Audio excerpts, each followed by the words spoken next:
concrete walls. There's a place for us where we could go, where we could be alone. Between cities.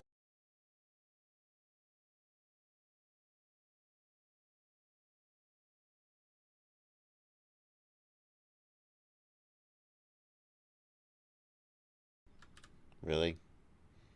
The music hotkey doesn't work when you do the flipping. Oh. Oh, because it's not in this scene. Okay, hold on. Media source. What's up, guys? None of this isn't. We're just going to rewind all this. Between concrete walls, there's a. But it was the wrong source.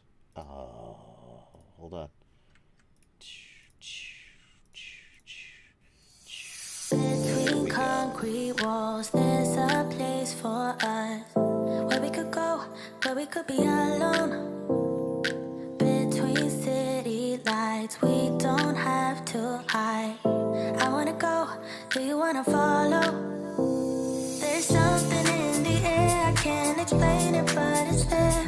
Ain't nobody gonna find us in our secret love affair. I don't wanna have to hide no more, it shouldn't be unfair. I wanna go, and I wanna know, do you wanna follow? Baby, do you wanna follow? Come with me, do you wanna follow? Baby, can't you see that? I wanna go, and I wanna know, do you wanna follow? Baby, do you wanna follow? Come with me, do you wanna follow? Baby, can't you see that? I wanna go, and I wanna know, do you wanna follow? I can't understand why we can't hold hands, but they don't know what we have is real love. Aren't you sick and tired of having to hide? I know a place, do you wanna follow? There's something in the air, I can't explain it, but it's there. Ain't nobody gonna find us in our secret love affair. I don't wanna have to hide no more, it shouldn't be unfair. I wanna go, and I wanna know, do you wanna follow? Baby, do you wanna follow? Come with me, do you wanna follow? Baby, can't you see that? I wanna go, and I wanna know, do you wanna follow?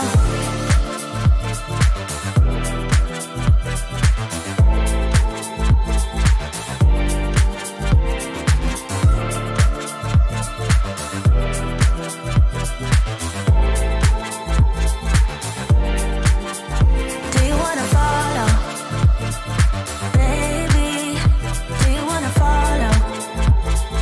Come with me, do you wanna follow? Baby, can't you see that? I wanna go, and I wanna know, do you wanna follow?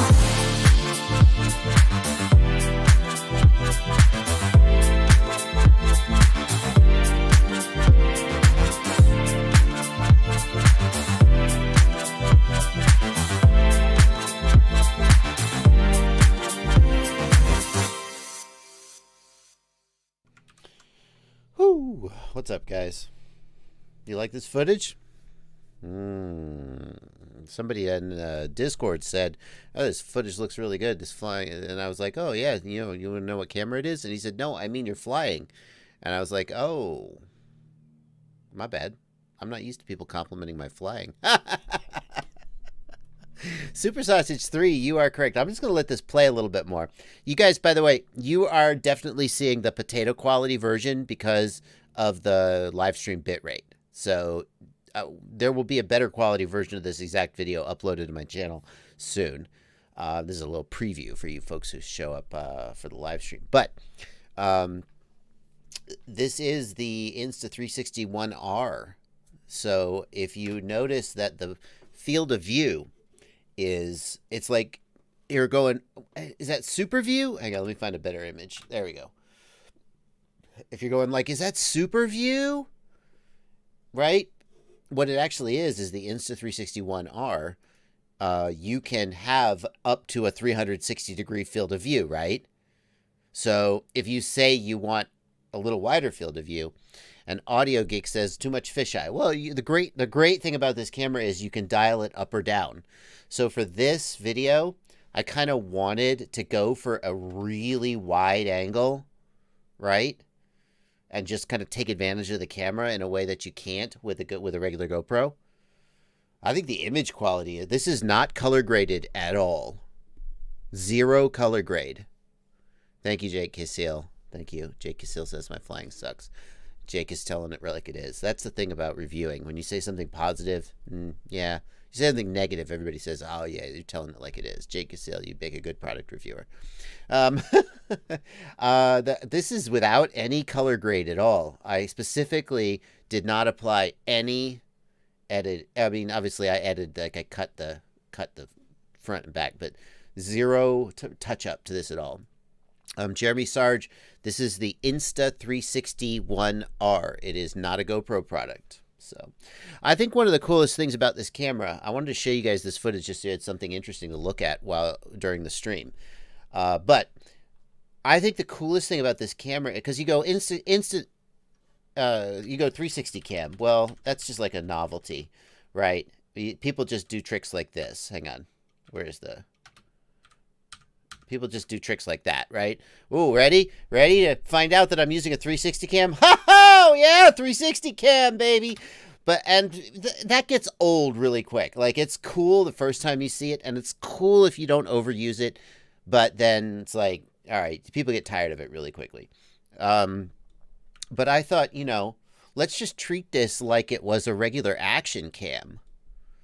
And say, what can we do? We're not going to do any 360 tricks. We're just going to have the absolute flexibility to pick any field of view that we want.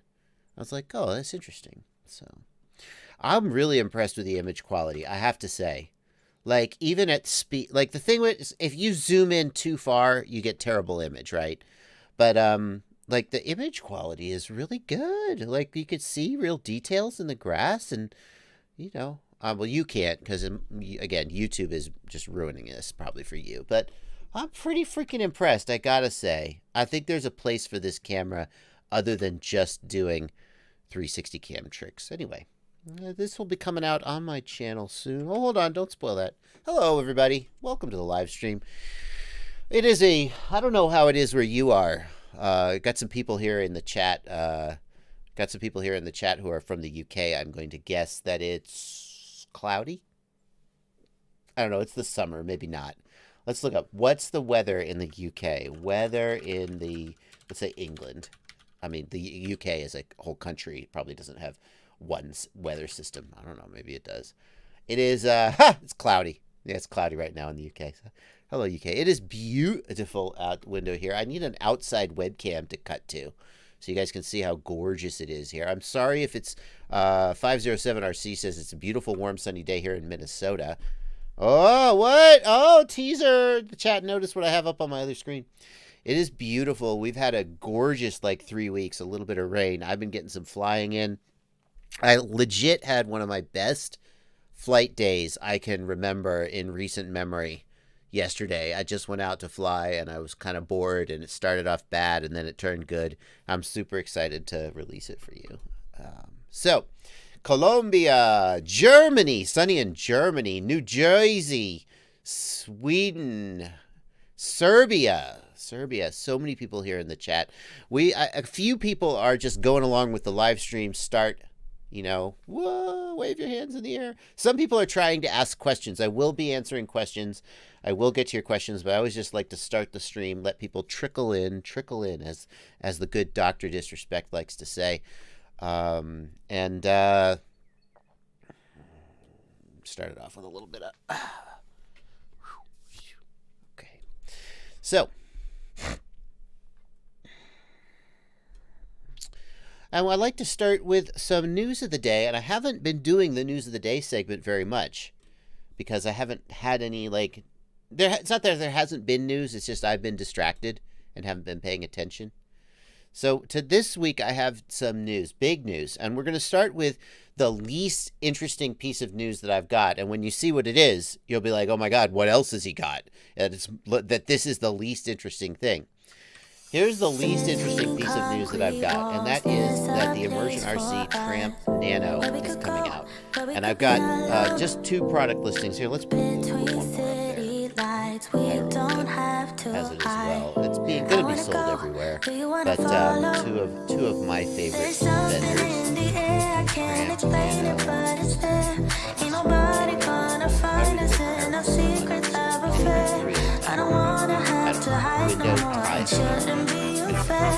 The Tramp Nano is coming soon. It's being shipped to vendors. What is it playing for real? How is that happening? Oh. Sorry, guys. That's what happens. That's what happens. Okay. Catch up. It's because how do you lock it? I'm going to lock it. There we go. It's locked. It'll be better. Yeah, see, I added it to the scene, and then when I switched to the scene, it auto-played. I don't know how to turn that off. Let's try again.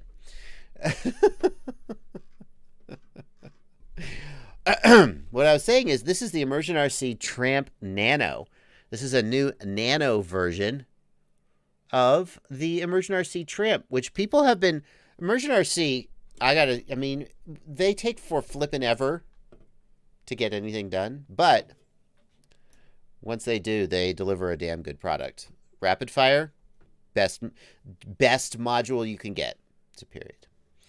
Now, Tramp Nano, up to 500 milliwatts. Even still has that famous Tramp touchless wand. That here's their tiny. Look how small the wand antenna has gotten. Pretty crazy. $30. Got a clip-on retainer for the UFL. Very nice. So, what's the little capacitor hat thingy? I don't know what you're talking about. The capacitor hat? It's not ringing a bell. I'm not really seeing that. So, Tramp Nano is coming. Very exciting. If you're looking for, I was going to say if you're looking for a nano transmitter, then this might be one to think about. But on the other hand, if it goes up to 500 milliwatts, yeah. 2 people in the chat arguing, not directly arguing, but commenting on whether the Tramp wand is the most useful thing ever or the _1 reason to stay away from the Tramp. The people who have the wand and use the wand love it. The ability, one of the nice things about, so in case you don't know, let's look up the Tramp wand. Sounds like a never mind. Here's the Tramp wand. Hang on. Can I switch to this? Hang on. No music. Do we have music? Okay, we don't. I figured out how to do that. So the Tramp wand is a touchless wand that is used to change the channel, band, and power on the Tramp video transmitter using near-field communication. And it was invented before smart audio was a thing. So it was, you don't have to push buttons. It was a big deal. By the way, you can also use your phone if your phone has not NFC, which most Android phones for sure do. You don't actually have to own the Tramp wand. There's an Immersion RC Android app where you could, it's kind of hard to get it lined up exactly right with the phone and the antenna, but you can do it that way. One of the advantages of the Tramp wand is that you can change the output power and stuff while the video transmitter is powered off, because it writes the data to the tag, and then when the transmitter turns on, then it reads the data. So it's kind of cool. People who have them love them. And then other people are like, I don't even understand the point. Anyway, there you go, Tramp Nano. So what else? What could be bigger news than that? Let's go to news of the day number 2. Numero dos. Number 2. So Race Day Quads announced yesterday. Let me zoom in a little here. Zoom. No, that's too much zooming. Race Day Quads announced yesterday that RayStay Quads is going to be offering a warranty on select items. And what this means is, so first of all, they're using a third-party company like Assurion, or I don't know who they're using. But the third-party company is going to offer warranty on, well, we don't know what items. So apparently the company is just going to decide.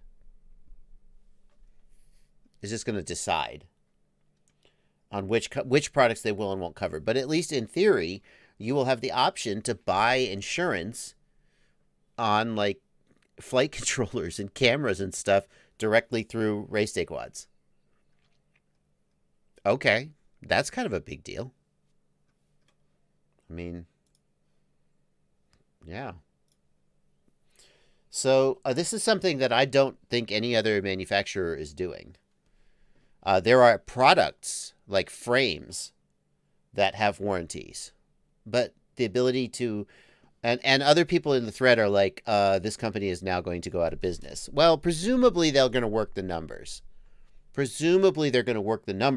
And if there are products that are being returned too much, then they're gonna not cover them. But it is interesting that you will be able to buy this direct from within RayStay Quads. So it'll be very interesting to see how well that works. Drone Racer says not economically viable. Here's the thing, Drone Racer. I have wondered for the longest time how Best Buy can continue to offer insurance on GoPros, given that, look what I just happen to have right here. Oh, a broken GoPro. How about that? One of the things to keep in mind is that these like if you think about Assurion is a company that does insurance for when you buy cell phone insurance from Verizon or T-Mobile or whoever, AT&T, they don't sell you the insurance. The third party sells you the insurance. And the same company that warranties your GoPro is also warranting every time Verizon sells cell phone warranty. Well, one of the things that I've wondered is whether our little hobby that has a shockingly high failure rate, so none of us should be allowed to get insurance on any of our gear, whether we're just tucked away in the corner and we're such a small decimal point that nobody notices. I don't know. Anyway, there's too many unknowns. But for the time being, if you buy a product from RayStay Quads, you may have the option to get insurance on it if you want, and that's kind of interesting. Some people we'll have to see in a few months. We'll check back in and see how that's gone. Okay. Last piece of news of the day before I start answering questions. Oh, we'll do one more. Rajat Mondal. We'll do one more RadioMaster review. Good point, Rajat.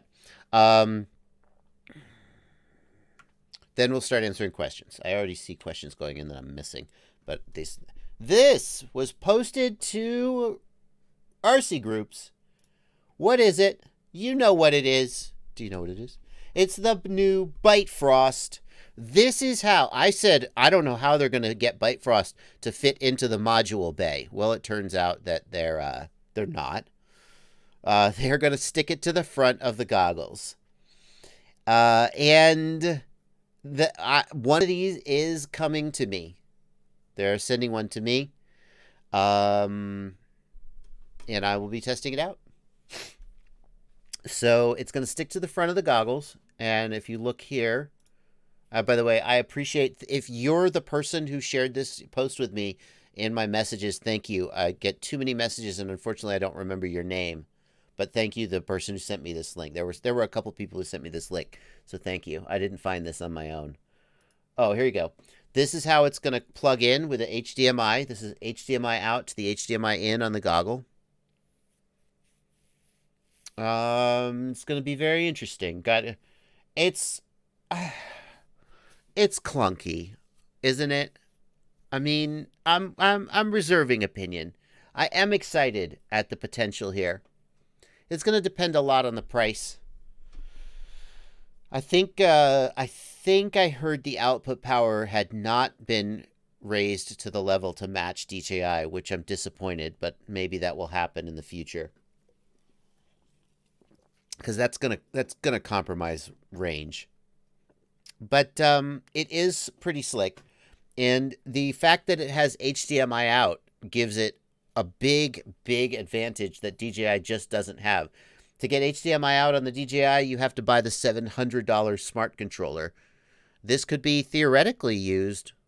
Yeah, shocker, Owen Buckingham. Shocker, Fat Shark didn't want to make new molds. To be fair, making new molds would have taken a lot of time. Whatever. This is their MO. They design around their existing technology and they make it work. And I mean, in theory, you could put this on a Sky Zone. You could put it on anything with an HDMI input.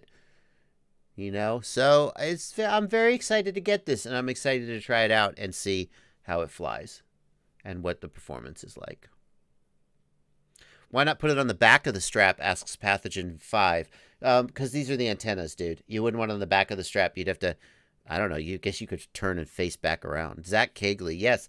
I mean, I don't see why this couldn't be used on any goggle. It's just got this little plastic thing here to attach to the front of the Fat Shark goggle.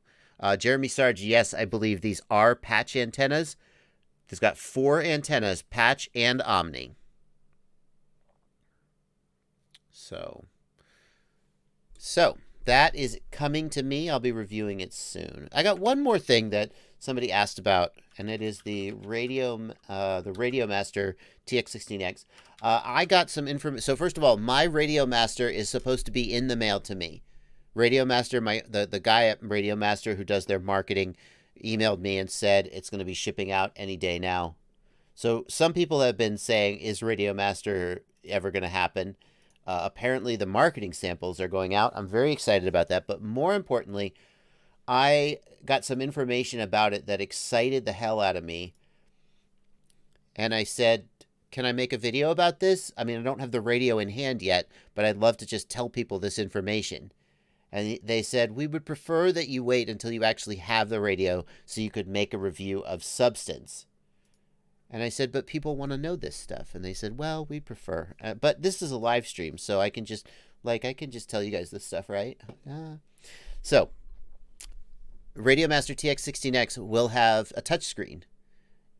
It won't do anything until OpenTX 2.4 comes out. But if you loved the touchscreen on the FlySky Nirvana, well, it's going to have a touchscreen. That's cool.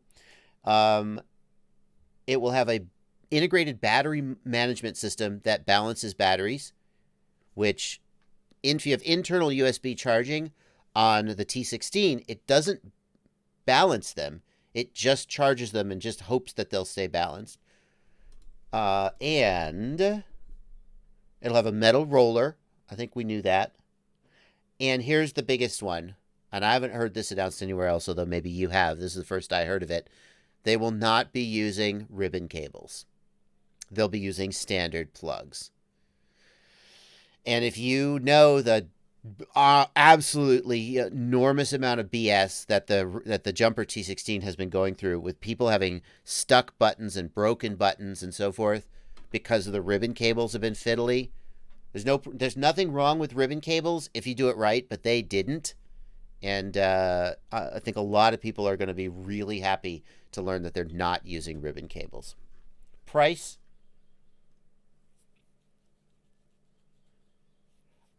I'm not sure if I'm supposed to announce the price yet. The price will interesting. Yeah.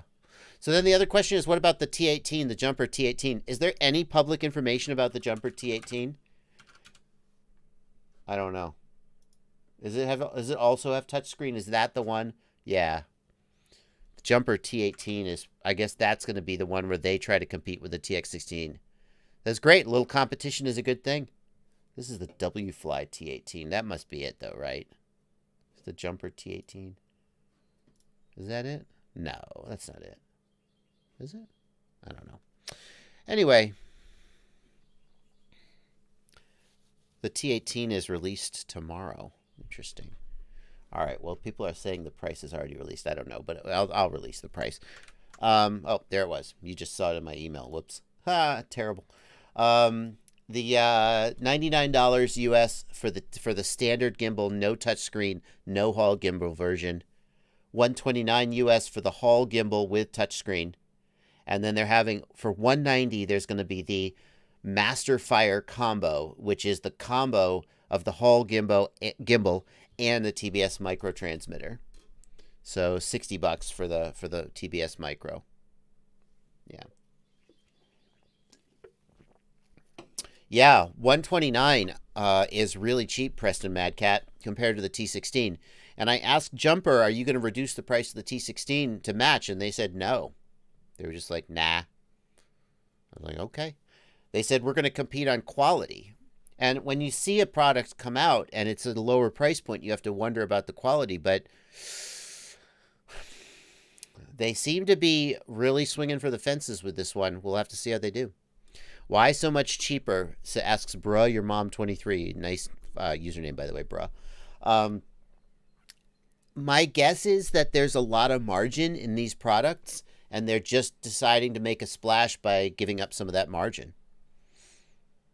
They are making money on that. They are making money on that. Less money than they might, but there you go. One of the things to keep in mind is that there may not be as much dealer margin. My guess is they're giving up some of their dealer margin. We don't know. I mean, that's probably what they're going to do. All right. Let's go ahead and start getting some questions. We're 23 minutes into the live stream, but we had a lot of news to get through, and now we have. So we're going to do some live stream questions. 541 viewers. Wow. I should do news. I should just keep doing news with this many viewers. But what I promised was a Q&A, and that's what we're going to do. And besides, I'm out of news anyway. And the way the Q&A is going to work, in case you're new here, in case your first live stream, welcome. You guys are going to ask questions like, Jens Rank, I want my quad to pitch and roll faster, but changing the rates doesn't help. What do I need to do? Jens, you got to change the rates. Number one thing, though, make sure your channels are going all the way to 1,000 and 2,000 in the receiver tab, because if your channels are not fully deflecting, then changing your rates won't have the effect that you think it will. So first check your endpoints, then change your rates. Your rates will make your quad spin faster. That's how it works. My guess is that your channel endpoints are not fully adjusted, and as a result, when you change your rates, you're not actually going to full stick deflection, so it's not having as big an effect as you would hope it would. That's how we're going to do it. Now, the chat goes by so fast and furious, and if you want to make sure your question gets called out, hit the $sign right down here. Leave a super chat like Marley Lepo. Hello, Marley. Welcome back.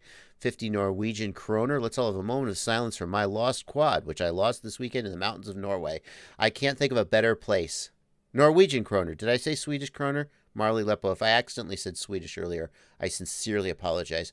Norwegian kroner are clearly the best kroner, especially when someone's handing you a pile of 50 of them, right? What's the best kroner? I don't know. Which are these? Oh, these are the best. So hit that $sign if you want to leave a super chat. I will read your super chats eventually. And the last thing, thank you over here. These are my patrons over here in the Discord. And these guys are going to be asking questions over here. Anders Martinson comments, the TX16X has 2 USB ports, one for data, one for charging. My guess is they wanted to, I don't know, that's a weird one. I do agree. It means you can't charge while you fly in the simulator. But I kind of get the idea of having a separate charging port, so there's no confusion with the charging circuit. Anyway, there you go. So, all right. Well, let me get the rest of the super chats out of the way. Danish kroner are worth more. Jonathan K points out Danish kroner. Yep, there are Danish kroner, Swedish kroner, and Norwegian kroner. I believe those are the only kroner, but I could be wrong. There you go. Younger Buckets can't get the Sky030 to record on his SD card. Younger Buckets, try using, number one, format in the goggles. Use the goggle menu to format the SD card. Sometimes when you format it in PC, it's not right. And number two, if the SD card is too large, sometimes the device can't write to it. A lot of devices nowadays cannot handle a card larger than 32 gig. I don't know if that's exactly true for your goggles, but that's what I would try. David wants the Discord link. Only way to get the Discord link is to be a patron. Link in the video description for as little as $2 a month, or more if you feel like I've earned it. That's how I run my Patreon. I don't have a bunch of prizes for different reward levels. For the most part, all the reward levels are just there, and you just pick one. About the only prize you get is that you get into my Discord. So, but thank you. King Sloth says, Norwegian kroner are the best. Here are 20 of them. I currently have 70 Norwegian kroner. I don't know how much that actually is in freedom money, but I do appreciate it. Sam Goyton, thank you for $2. Just thanking me for the suggestions I made earlier. RR, thank you for 20 Swiss francs. Had my maiden flight today. Congratulations, man. I know that feels good and terrifying. And hopefully your quad came back from your maiden flight. John Moody, thank you for $10. T-Motor F64 1950 kV 6S Freestyle props. I understood all of that. 1950 kV, I think, is a very interesting choice for 6S. 1950 kV equates to something like 2850. I don't have the math in front of me, but it's a high kV, and yet it works really well. It's tougher on the battery than like 1750 kV, but it does give you the option of a little bit of top end. If you're going with 1950 kV, one way to approach that is to say, I'm going to go high kV with a low pitch prop. Like you're considering the 5.1 by 4.5 HQ prop. You're going the other direction. The other way to go is to say just balls to the wall. A 5.1 by 4.5 prop is a relatively aggressive prop. The 4.5 pitch is not that aggressive, but the 5.1 diameter combined with the 4.5 pitch starts to get into the aggressive. My gut feeling is that like a 5.1 by 4.5 prop is about the same as like a 5.0 by 4.8. You're getting up there. So if you go with the 5.1 by 4.5 on a 1950 kV 6S motor, you'll get a lot of performance, lots of top end, great cornering, great punch, but it'll be hard on your batteries, shorter flights. Go with the 5 by 4.3. Now you're down in the sort of smooth freestyle low pitch range. But I feel like if you wanted to be in that range, you wouldn't have gotten a 1950 kV motor. If you want, I mean, that's the motor you've got, so you may as well stick with it. My gut feeling is that the 5 by 4.3 prop would be well matched with like a 1750 kV or a 1600 kV motor for a slower, smoother freestyle experience. But there is a place to say I'm gonna take the low pitch prop, but I'm gonna crank the kV up a little bit and try and split the difference. And I think if it were me, I would take the 5 by 4.3, but the 5.1 by 4.5 is definitely going to be a lot more exhilarating at the expense of battery life.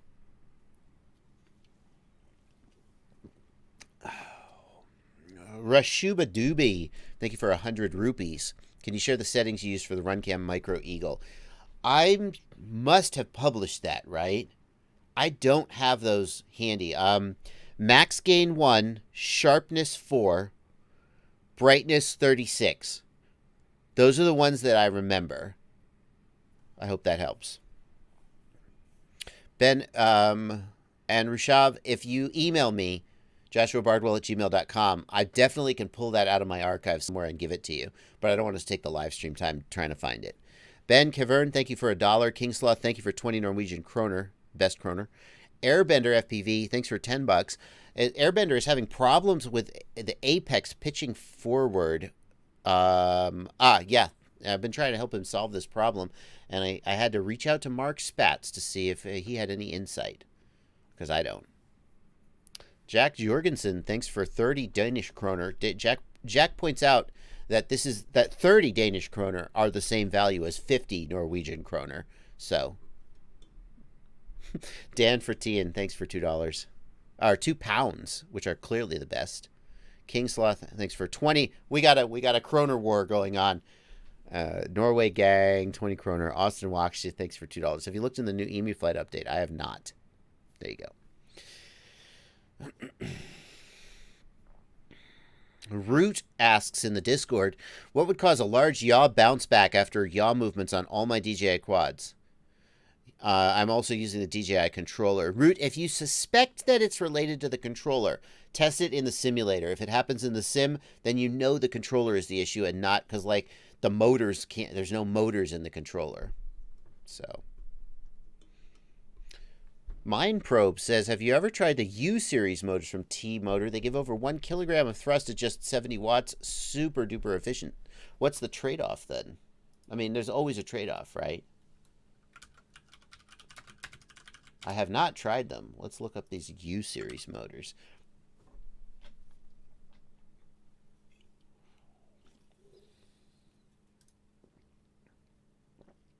Oh, these are enormous. These are not mini quad motors, right? These are enormous. These are, no, I haven't tried these. These are like heavy lift motors. No, I have not tried these. Yeah, no. It is a fact that you can make more efficient motors larger. But this is obviously there's a trade-off too. What about do they get, how small do they get? 3 to 8 kilogram, even down the U3. The smallest one is for 3 to 8 kilogram multi-rotor. No, that's not for me. I'm a mini quad guy, micro quad guy.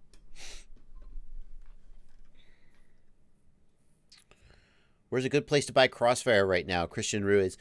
Christian, the American retailers that I have heard, I keep getting this question because Crossfire's been out of stock practically since January.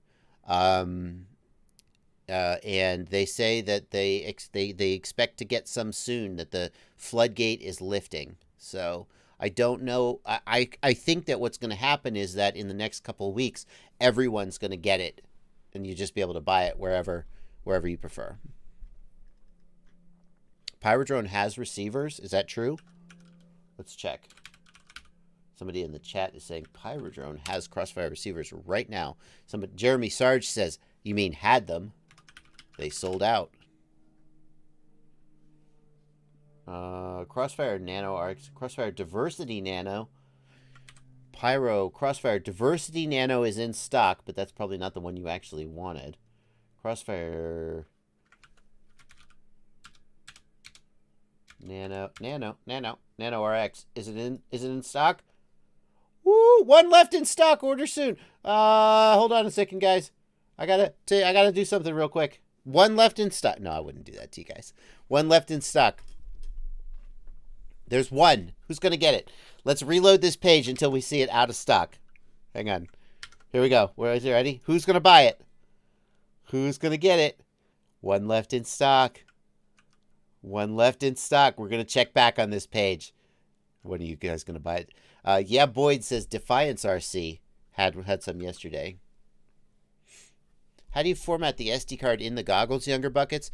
Younger Buckets, I don't have the goggles in front of me, but usually there's a menu option somewhere in the DVR settings. Somewhere in the DVR, there's an option to format the SD card. How do you tell when you're over-propped? Asks Bob VW. Thank you for $5 in the super chat, Bob. Bob, over-propped. Here's what happens. So the motor wants to spin at a given RPM. Okay, that's controlled by the kV and the battery voltage. So let's think about a motor with no load on the motor, no friction, no prop, no work being done. And we apply a voltage and the motor spins at the no load RPM. And now let's say that you just, take like your hand and you start pinching the motor. The motor will slow down and it will heat up. It's still trying to spin at the same RPM, but because of the resistance you're creating by squeezing it, it can't do that.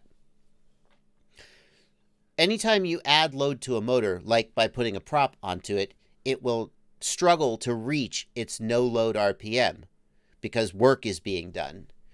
When you put too much prop on the motor loses top end, it gets hot and it draws a lot more current, and it becomes unresponsive, meaning that like prop wash oscillation gets a lot worse. It cannot change speed quickly. The line for overpropping is tough. For example, if you were doing a drag racing quad where all you wanted to do was peg the throttle and go in a straight line, you could overprop the hell out of the motor because at the moment that you jam the throttle, the motors will surge. they'll draw a ton of current. But then it's like if you try to, like, you ever tried to push a car, the car's stalled and you're trying to push it? It's so much work to get it rolling. But then once it's rolling, it's not as hard. So if you were trying to just do straight line speed, you could overprop the hell out of the motor, because at the moment that you peg the throttle, you draw a lot of current. But then the motors, they speed up and everything's fine. But most people aren't doing that. My point is that the overpropping is not a hard line. You know you're overpropped when you're getting very short flight time, lots of battery sag, and you go, maybe I should use less pitch props. And a lot of times, if you are overpropping the motor, when you go to a lower pitch prop, you won't actually lose thrust or speed, because the motor didn't have the torque to spin the prop anyway. So by making it work less, it actually is able to work better. That's some thoughts. Alexander Common, thanks for $5 in the super chat. Learning FPV and Sims, I always drift in my turns. I try to be more aggressive, but it still happens. Just practice, dude. You just have to practice. It's tough to coordinate the pitch and the roll axis. It's just practice. It really is. More roll, I guess, is what I would say. Bro, your mom, I see you in the Discord asking about the midair flight controller reset. We've been emailing about that, but I don't think I have anything else to say that I haven't said in the email. So, and I'm not 100% sure I remember which conversation we're talking about, so I'm going to let that go. But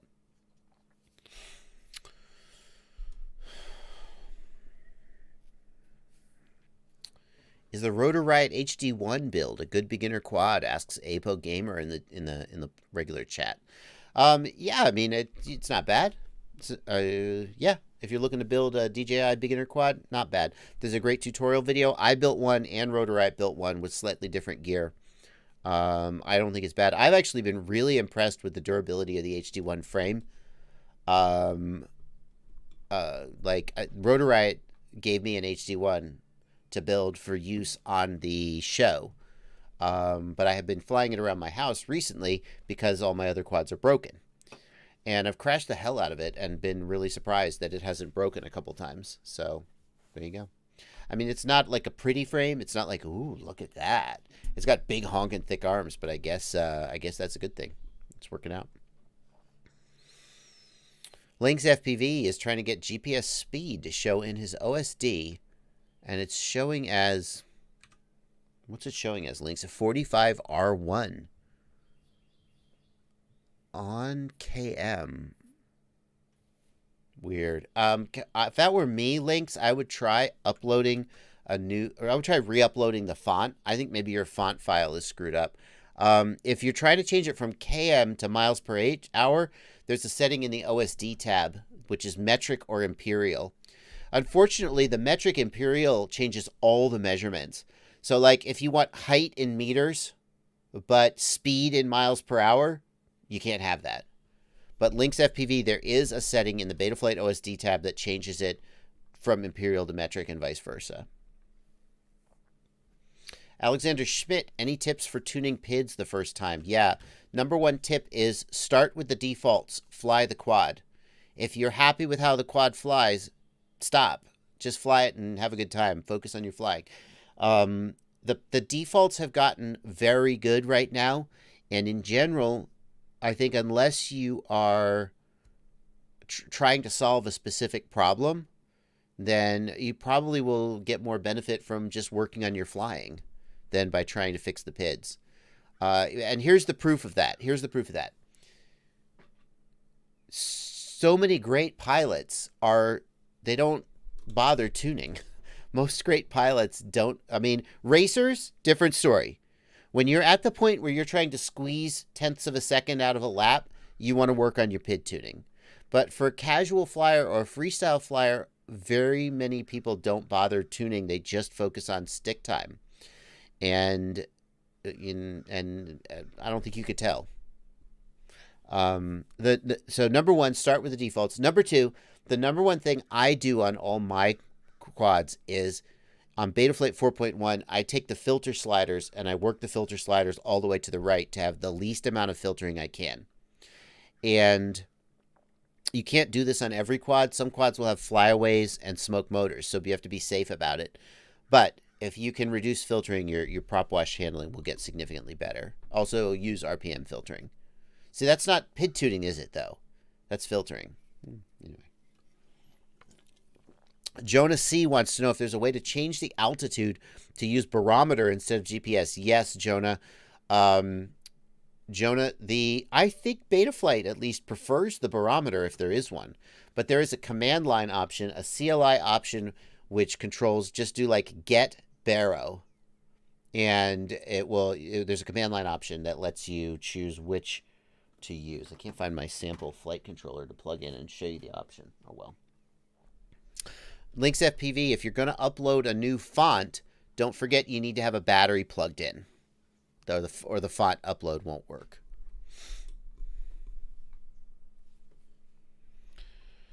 Doghouse FPV, what's the least painful way to reliably upgrade an OpenTX transmitter with an extensive SD card file system? Firmware is easy. What about SD contents? Unfortunately, Doghouse, you really have to start over with new SD contents. Because it's not always obvious what's changed.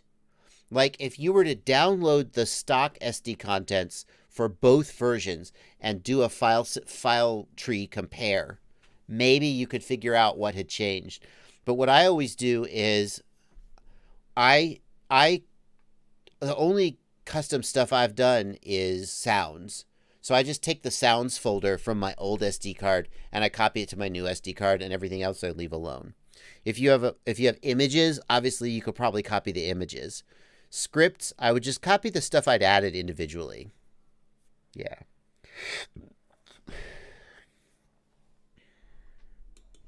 Worst person view, we do have martins or some kind of bird in that birdhouse. I don't know if they're martins or not, but the birds do live there.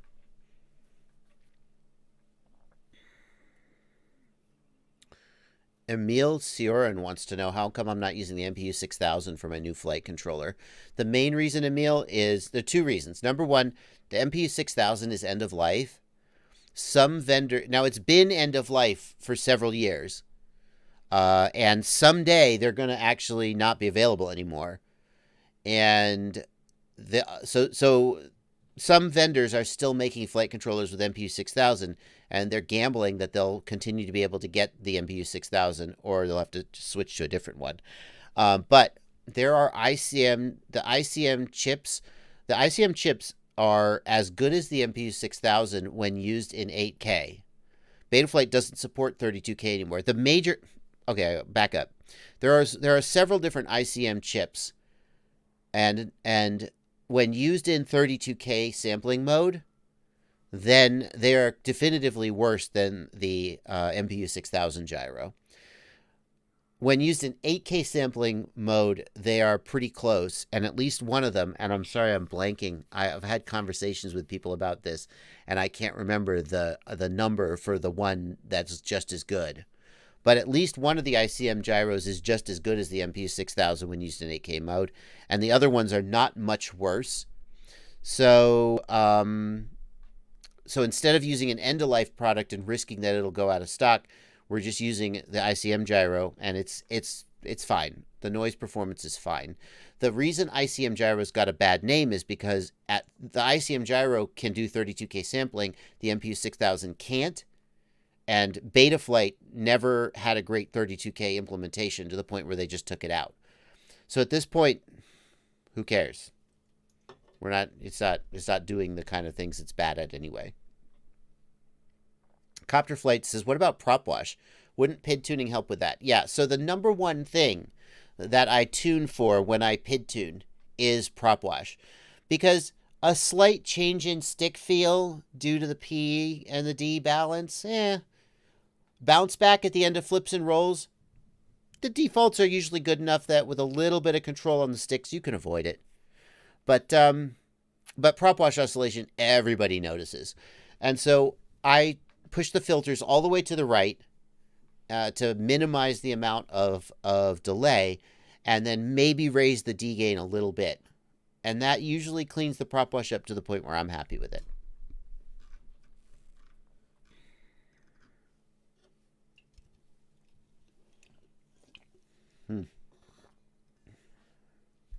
When will my flight controller be released? Asks Tyroman FPV.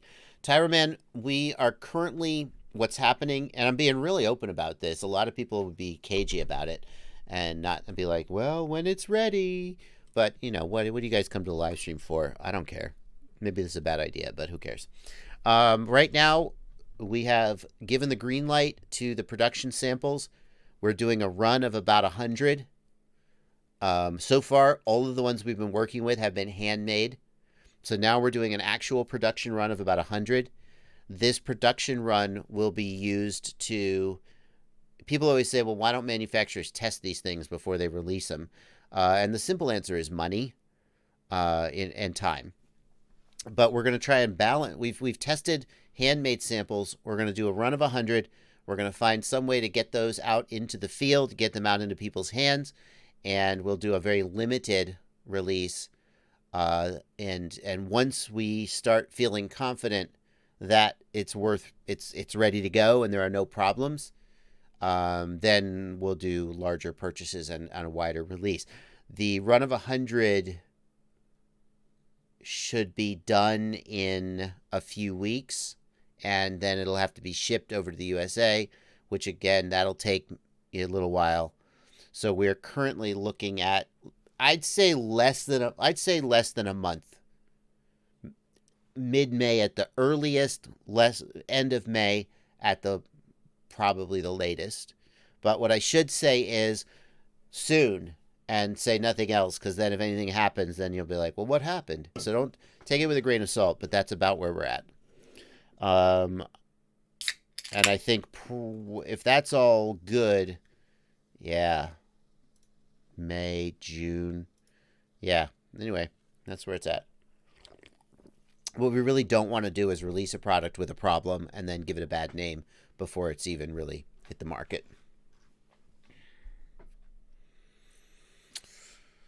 Got some more super chats coming in. Any thoughts on the Dal folding props? Asks Priya Bharata Saha. Thank you for 40 rupees, Priya Bharata. Yeah, folding props. Let's get those up. Kebab did a video about this. Kebab, I really like that Kebab focuses on weird and interesting technology. And at the same time, you know the saying, keep an open mind, but don't open your mind so much that your brain falls out. I'm not accusing Kebab of that, by the way. I'm just saying, don't. Yeah. So these are the Dal folding props. You see what's going on there? It's pretty slick. Now here's the thing about folding props. Folding props are a thing. They've been used on large heavy lift quadcopters and multi-rotors forever. When you have a 36-inch prop, how are you going to store that? It has to fold up. Here's the problem with folding props. Number one, they're heavier. They're less responsive because they rely on centrifugal force to pull the prop out. So when the motor changes speed, the prop collapses just a little bit, and you get less responsiveness and worse handling than with a solid prop. If the motor stops, the prop collapses. So the kind of stutter in a motor that would cause your mini quad to kind of drop an arm but then recover, with folding props, you're done. You're going into the dirt. And finally, and the final reason this is no good for mini quads is that when the prop hits something, you tend to go down.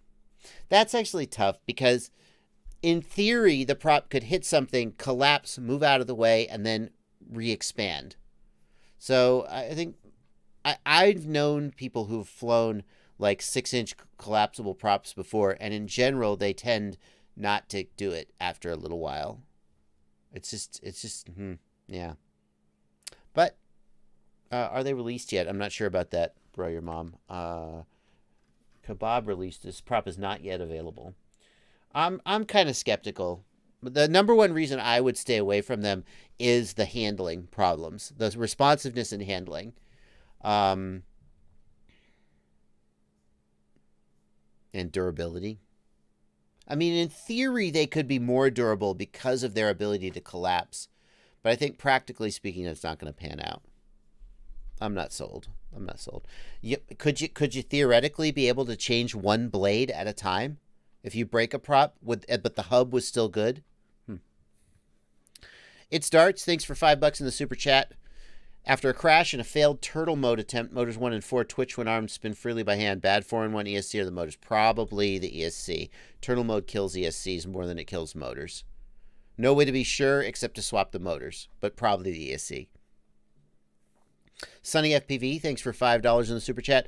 Diatone 3-inch pitches back on its own. Accelerometer is off. Trim center channel endpoints are correct. Doesn't happen with other quads on the same transmitter. Okay, so Sunny FPV, that it doesn't happen with other quads on the same transmitter is a great indication that the transmitter is fine. So then the fact that the accelerometer is off means that it's not, you're not in auto level mode. It's not accelerometer trim. If it was doing it in auto level mode, the first thing I would tell you to do is to turn off and is to try it in acro mode. It really, you say the channel endpoints are correct, but I wonder if you've checked the channel centers. Here's what I would do. In Betaflight, go to the receiver tab, and there's a little 3D model that shows what the flight controller thinks the receiver is telling the quad to do. In the receiver tab, if the 3D model is rotating, it means that your channels aren't centered or something like that, and the flight controller believes that it's being told to do these things. Just because the channels are centered on one quad doesn't mean that they're necessarily centered on the other. So that's what I would check first, Sonny. Thank you for $5. Stinkerton, thank you for $5 Canadian. Just got a Mobula 6 regular. We'll probably flash the ESCs to 48K, but I'm pretty happy so far. Is the EMU Project Mockingbird really worth trying? Here's the thing, Stinkerton. If you're happy, there's something to be said for just being happy and getting on with your life and enjoying your quad.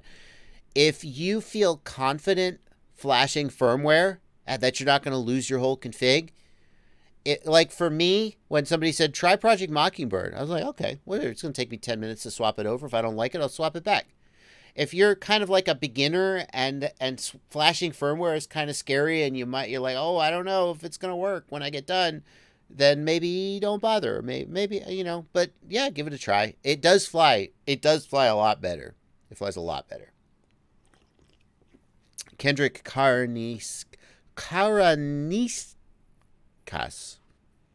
Thank you for $2. I have the Tiny Hawk 2 ready to fly. Next upgrade, Cinewhoop or new RC? A new RC controller? A new controller? And what's a new RC? A new RC car? I'm not sure what a new RC is, Kendrick.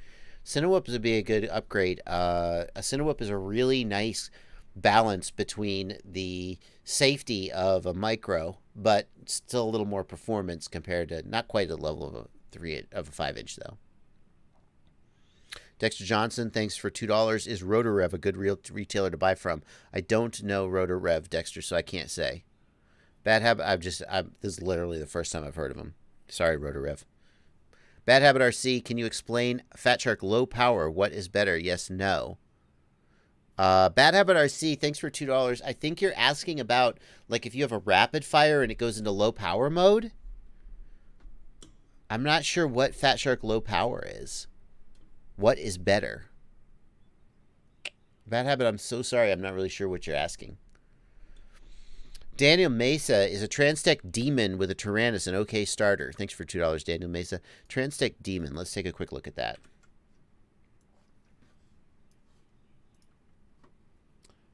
Transtech Demon. I don't know much about the Demon, but I gotta say, these 5-blade props are not inspiring a whole lot of confidence in me. I've used those props, I've used the 4-blade version of this, and I find them really fragile. The fact that this is a 5-blade, I don't love it at first look. I'll tell you that. 1106 6000 kV. It must be a 2S. Yeah. For $130, I mean, I feel like probably like a beta FPV would be a better choice. I don't actually know this quad specifically. The big unknown is the quality. Like beta FPV sometimes have poor quality. They just like have a hardware problem or something. Is Transtech is this better quality? I'm not inspired by their choice of props, I have to say. That's what you get for $2, I guess. Doghouse FPV is talking about TV lines. First of all, guys, bear in mind that TV lines, when it comes to FPV cameras, all the manufacturers do is they take the TV line spec that the sensor vendor gives them, and they just put it out there, okay? The other thing that is confusing to people is they say, if you have a NTSC feed, there's whatever, 480, there's however many lines, right? Or a PAL feed. The horizontal scan lines are fixed in these feeds. So how do you get more TV lines? The TV lines is vertical resolution, and that actually affects how much resolution the camera can resolve. But the typical way that you would measure TV lines is you would look at a test pattern under controlled conditions, and you would literally count the lines that you could see.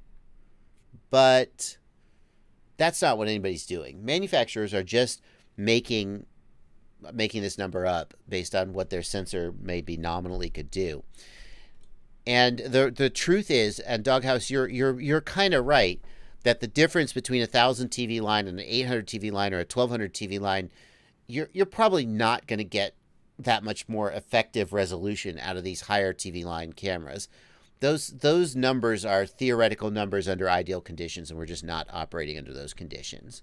So I would not pick an FPV camera based on more TV lines. I would pick an FPV camera based on the sort of overall quality of the image.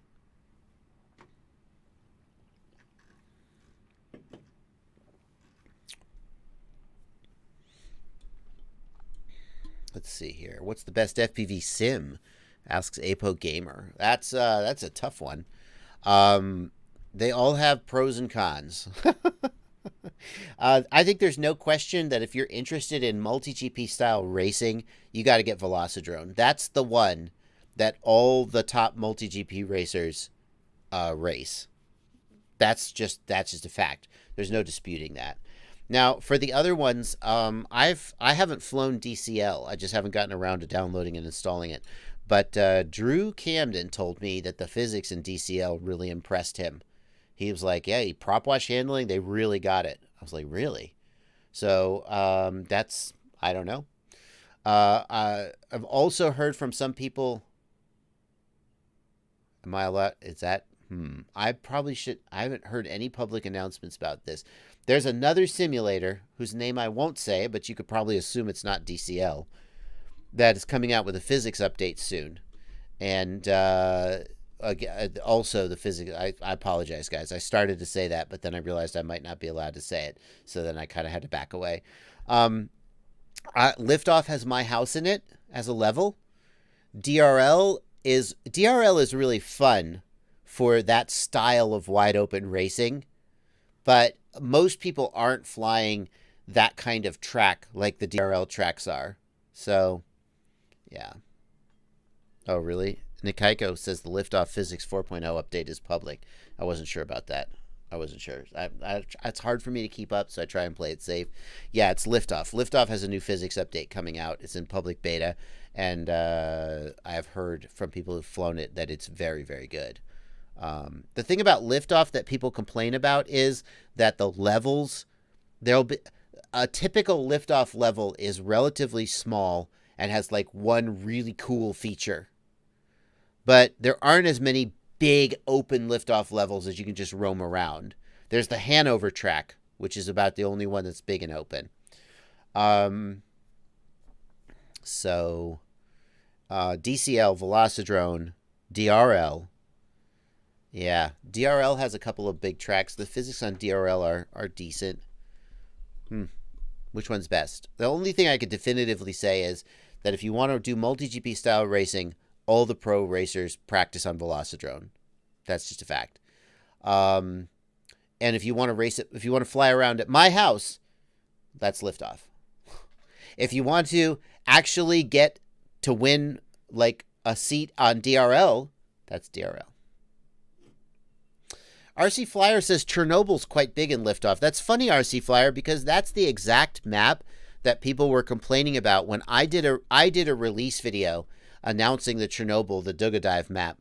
And people said, typical liftoff map, one nice feature, and then nothing else. It's actually not a very big level.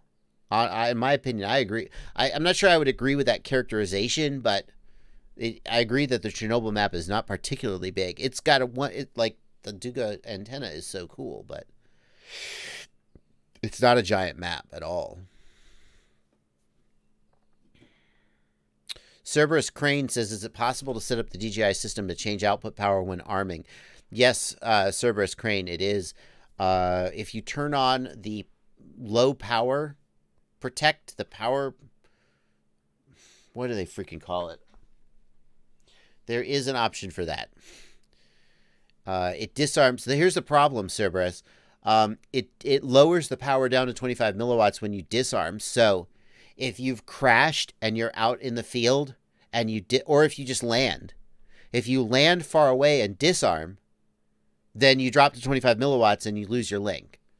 So you can do that, but there is a downside. Benny Fernandez, my new flight controller does have a plug for the DJI Air unit. Sebastian Barrio, if you want to get in the Discord, you have to be a patron. Stephen Mosley, thank you for £5. My mistake in the super chat. My 2S Tyro 69 is fluttering violently on throttle punch. Could this be due to props spinning on the motor shaft? The Tyro, how would the props spin? Oh, I guess I see. If your like nuts weren't tight enough, the props could spin.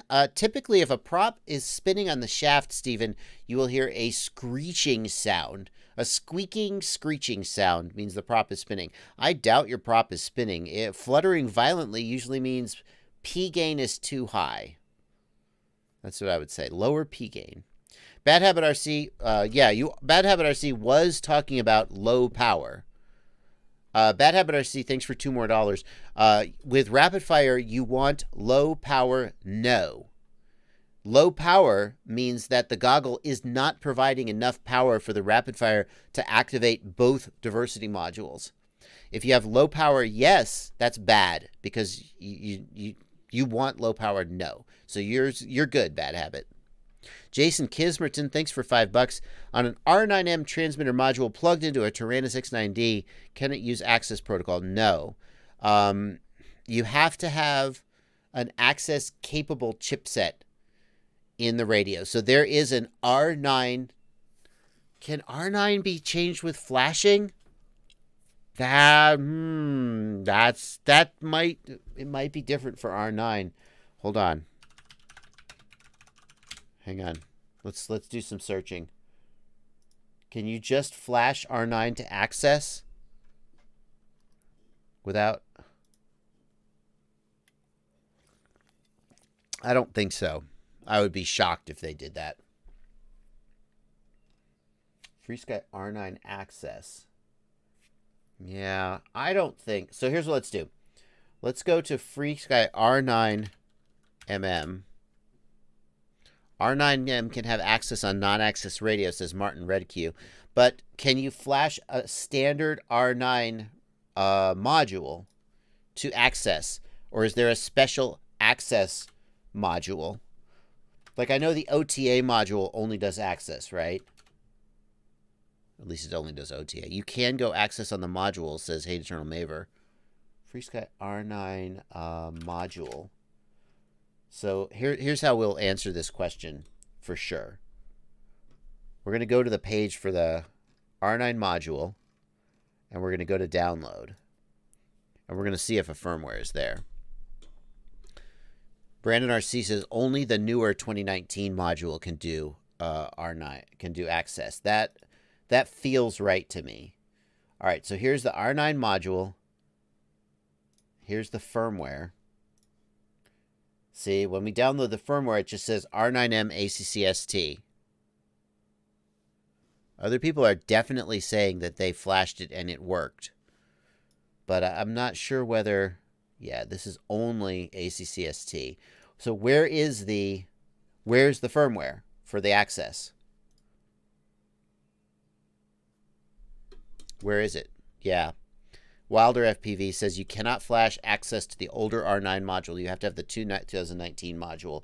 Yeah, that feels right to me because here's the page for the module, and in the downloads, there is no access firmware here. It's on the access site. Oh, kind of dumb that they didn't put it here, but let's check.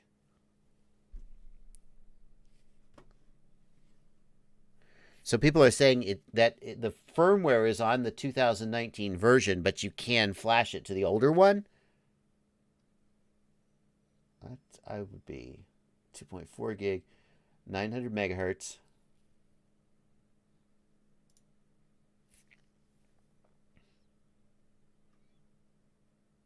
These are receivers, though. Where's the module? Blah. Oh my god. It's so... Free drives me crazy with this nonsense. I don't know. Ranger. Where is it? Where is it? Transmitters, receivers, sensors, modules. R9M Lite Pro. That one would do it. R9M 2019, I guarantee that one will do it. So here's what I think we can be reasonable. Here's the R9M 2019. I'm sure this one will do it. Yeah. So here's what we'll say. We're going to wrap this up. For sure, the R9M Lite Pro and the R9M 2019 will do it. But I'm getting conflicting reports in the chat over whether the older R9M will do it. And I think the answer is no. My gut is the answer is no. So there you go. Bro, your mom says, why is R9 so problematic? And I'm like, for reasons like this. There we go. There we go. Thank you. R9M 2019 is listed as compatible, but not the older one. Yeah, okay. Okay. There we go. Preston Madcat says, Cutback to 420 says, no, I just did this yesterday. It won't do it. Hate Eternal Maver, is it possible you accidentally have a 2019? Hate Eternal Maver is saying that he flashed the access firmware to his R9M, even though it's not a 2019, and it worked. Everybody else is saying you can't do it. And Juldor says, and I agree, here is why Crossfire is better. It really goes back to how much you are willing to deal with just a pile of BS to save money. Because when it works, the performance of R9 is more than adequate for the typical pilot. And it's way cheaper.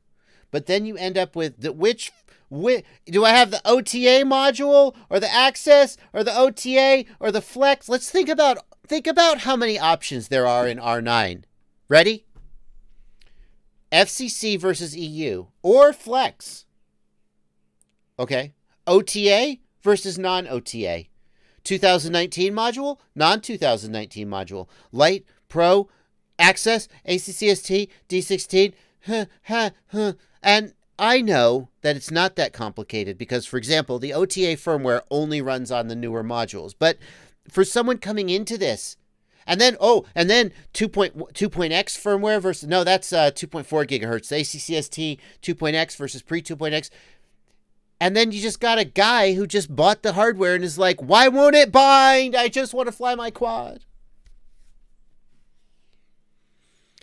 And meanwhile, if you'd have bought Crossfire, it'd just be like, boop, boop, boop, done.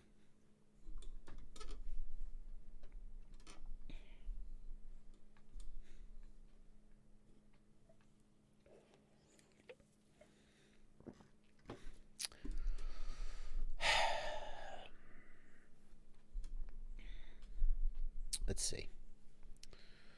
Joseph Giatino, thanks for $5 to the super chat. I have the Wizard X220S.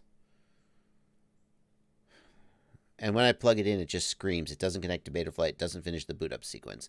Yeah, it's probably something to do with your flight controller, man. Like, it should at least, like, be able to connect. I'm really sorry, Joseph, but the flight controller on the X220S, just every time you plug it in, like, roll a 20-sided die, and then if it rolls a 1, your flight controller dies. Like, it just dies for no reason. And you just got unlucky enough that yours was dead out of the box, maybe. I'm really sorry. That flight controller is the single worst piece of hardware in all of FPV. I said it. The SP Racing F3 clone, it's not a legit SP Racing F3. Dominic Clifton makes good hardware. The SP Racing F3 was a good flight controller. This is not that. The SP Racing F3 clone flight controller in the Aishin Wizard X220 is the single worst piece of hardware in all of FPV. Da-da! Confetti! The winner goes to... It just dies for no reason. Pardon me. Pardon me. Rudy Poiret. Rudy Poiret. Apologize for mispronouncing your name, Rudy. Thank you for 14 Canadian dollars. And as a Canadian, what did Rudy say? Thank you. Of course. Wrecked FPV, thank you for $5. I have an ISDT Q6 Lite and my brand new batteries are not showing voltage on cell 1. What should I do? Probably your ISDT is messed up, right? Check the batteries on a different checker.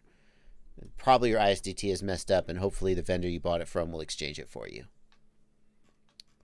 Tony, thanks for 50 Danish kroner. How'd the dentist suddenly become a brain surgeon? A slip of the hand. Okay, well, for 50 kroner, I'll read that. How much is 50 kroner anyway? 50 DKK to USD. $7. Thank you, Tony. Now I know.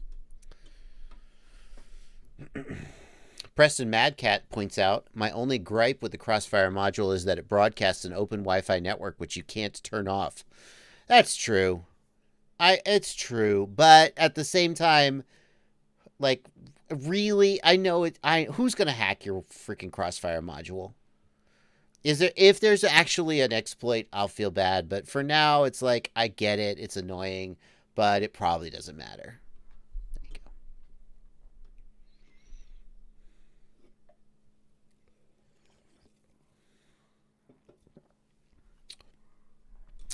Canary 23 wants to know what's the difference between the modes in Crossfire, like race mode. Canary, I don't know the exact details, but like race, when you're racing, you want telemetry off and you want to only be at 25 milliwatts.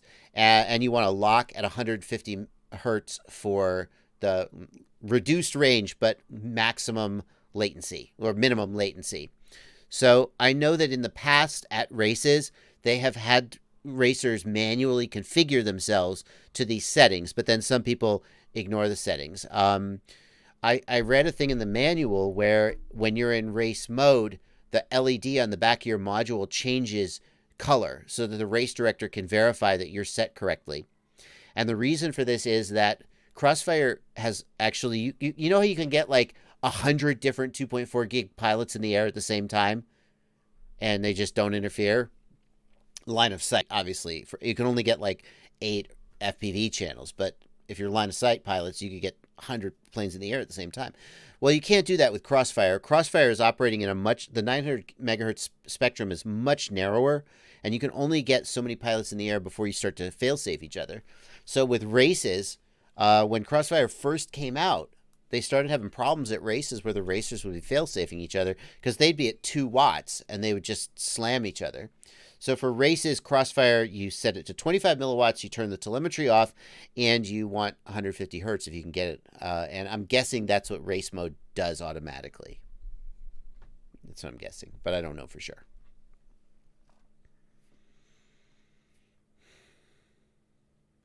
What are we talking about? The GEP RC Cine run?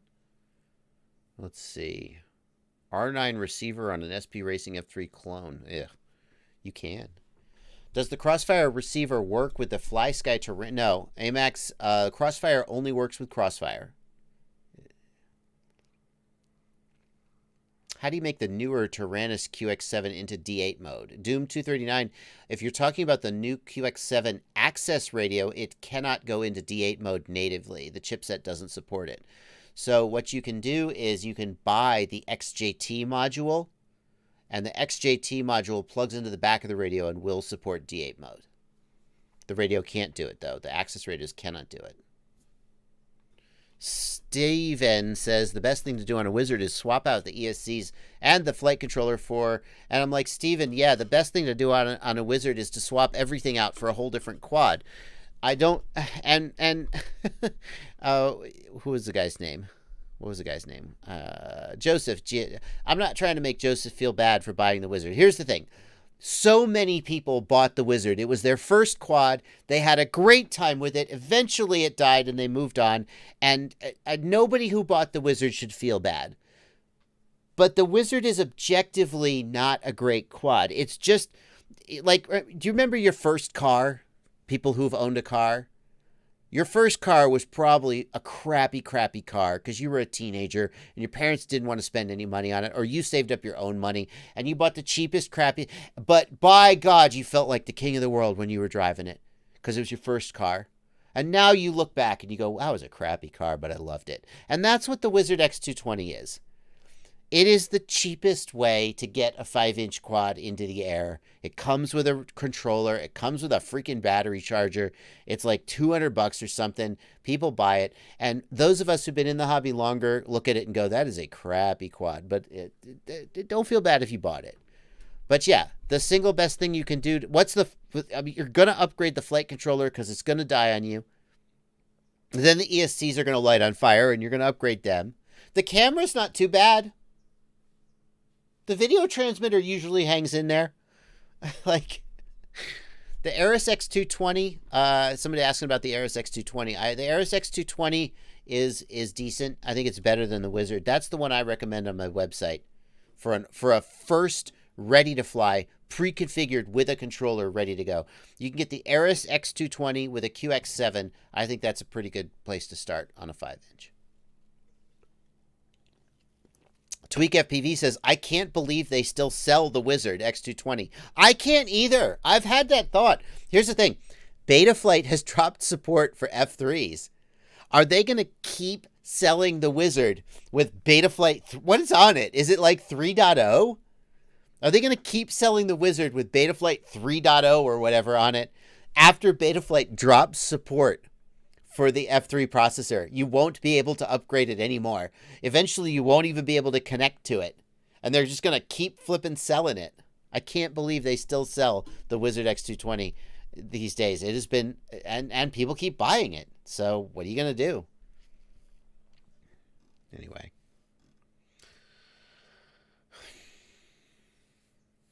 PS Ariel, funny you brought that up. PS Ariel is talking in the Discord server about the Emax Easy Pilot. Emax sent me one of these back when they first released it, and I never got around to reviewing it just because there's always 1,000 things for me to review, and there's only so many days in the week.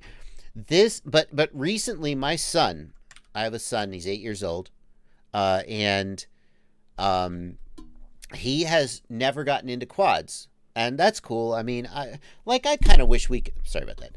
Bump the mic. I kind of wish we could share that, but at the same time, he's his own person. You know, everybody's different. And I've tried to get him to fly on the sim, and all he wants to do is go straight up in the air and then do boop, boop, boop, boop, boop, boop, boop, rolls until he crashes.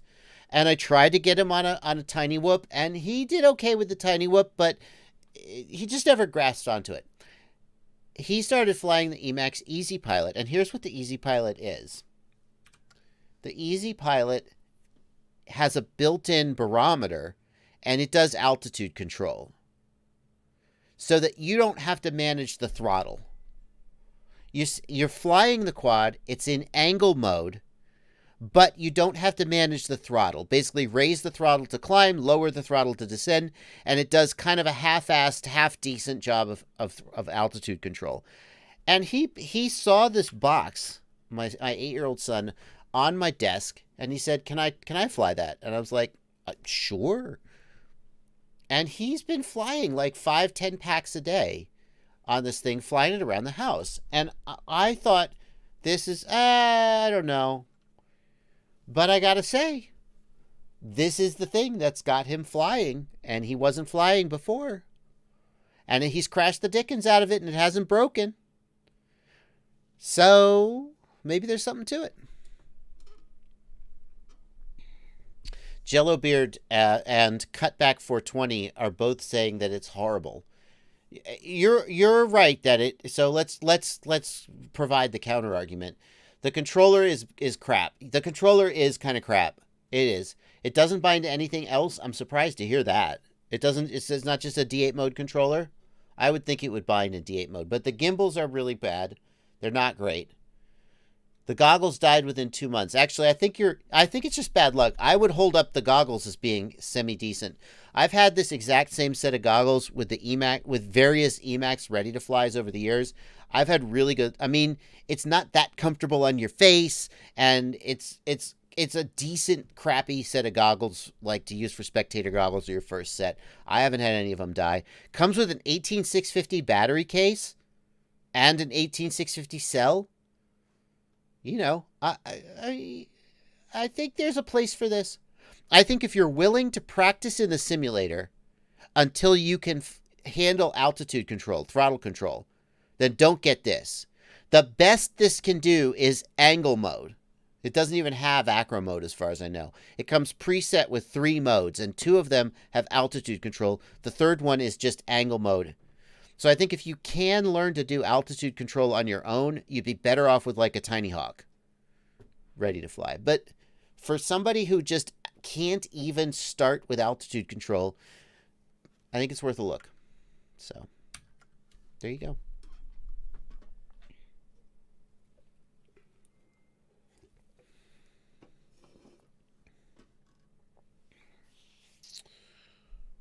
Steve Mann says, Russian dolls. They're so full of themselves. I like that joke. That's a good joke.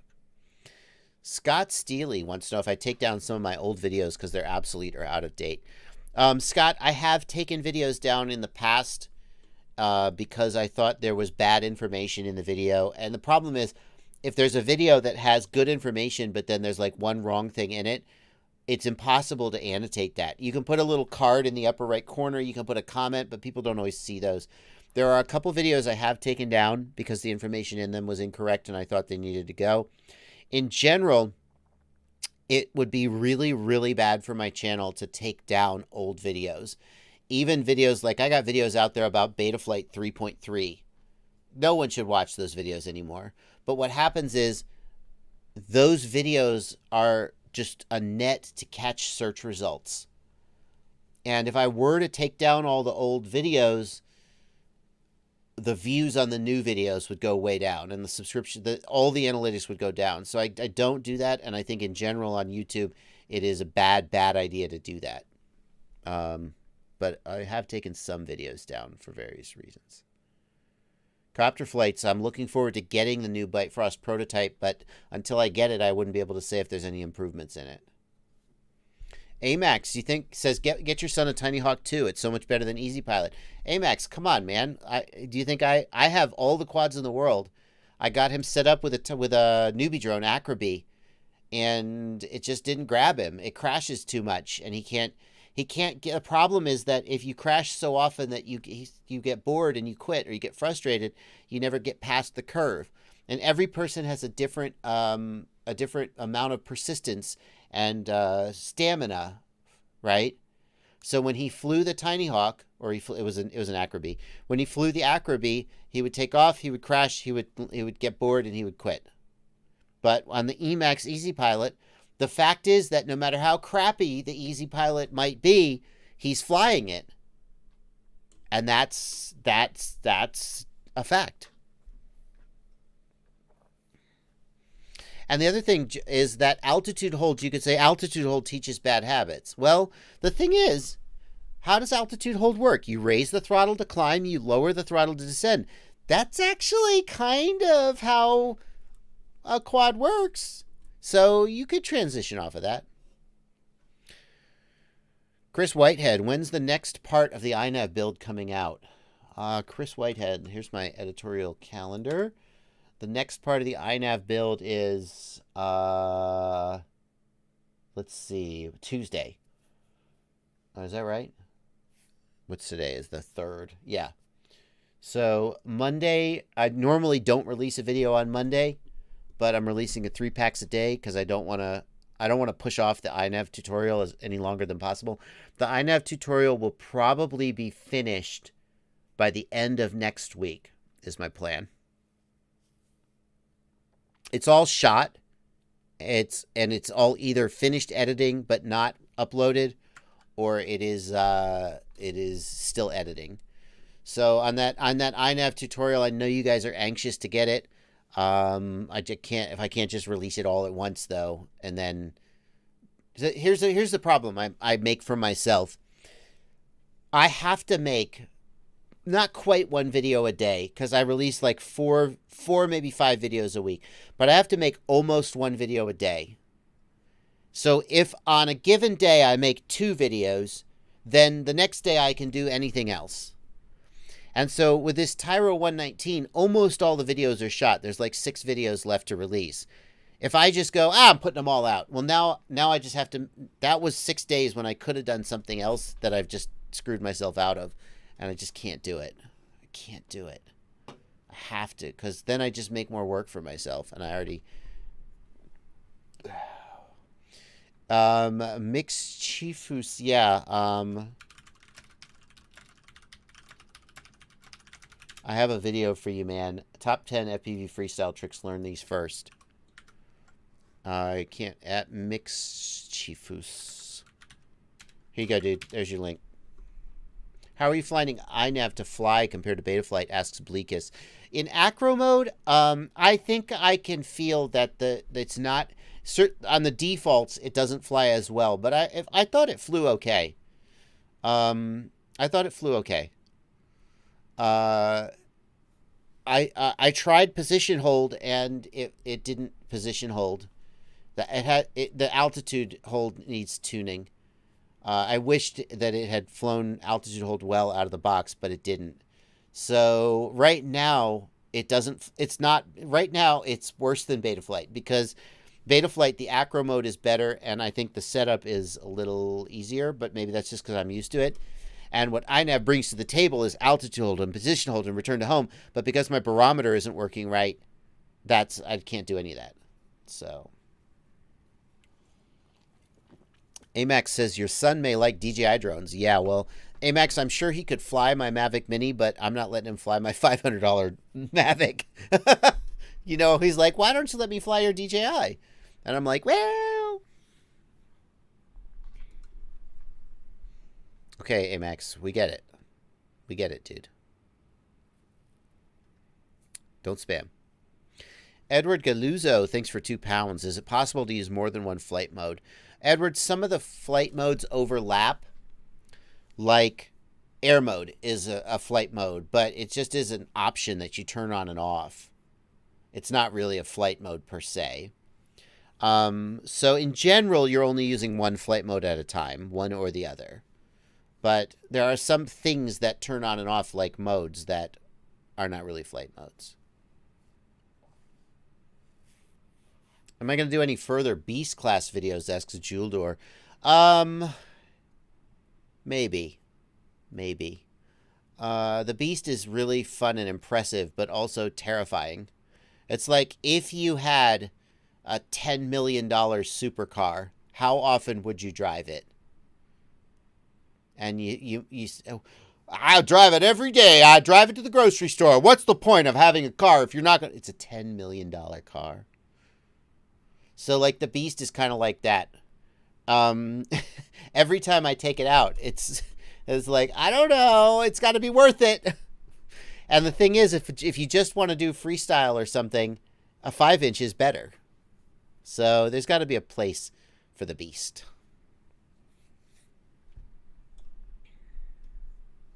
I did release a video, a 360 video of my Beast class flying over on Patreon. I don't think I've released that publicly. You guys want to see that? One for the live stream? Where is it? Hang on, I gotta find it. It was a little while back. Oh yeah, here we go. Check this out. My patrons have already seen this, but I'll show it here in the live stream. Hang on. No, just go to... There we go. So check this out, guys. Doot. And a doot. And a doot. Okay.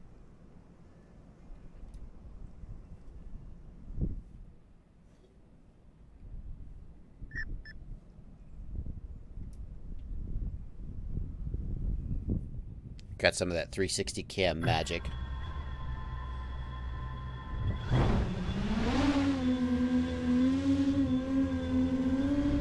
Come on, that's pretty badass, isn't it? That's pretty badass. Come on. Don't tell me that's not badass. Listen to those motors, dude. I should just let the motors play.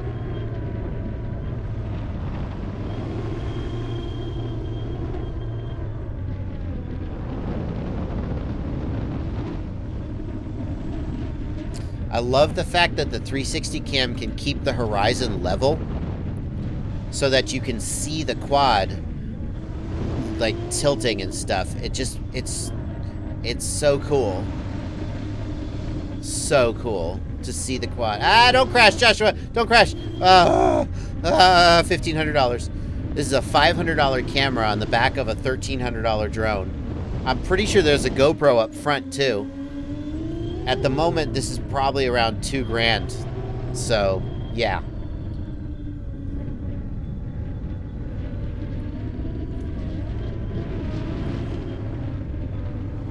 Anyway. It's pretty badass. Jay Splinter, you can mix ESCs from different vendors if you need to. It's not a big deal. And I was intentionally not doing flippy flops because the horizon leveling freaks out when you go upside down. It doesn't know what to do, and it doesn't look good. So if you're going, well, why am I not doing acro? I wanted to just get this type of flight where it's like behind the quad. So I intentionally didn't do any like split S's or anything. I just wanted to see the quad flying around from behind.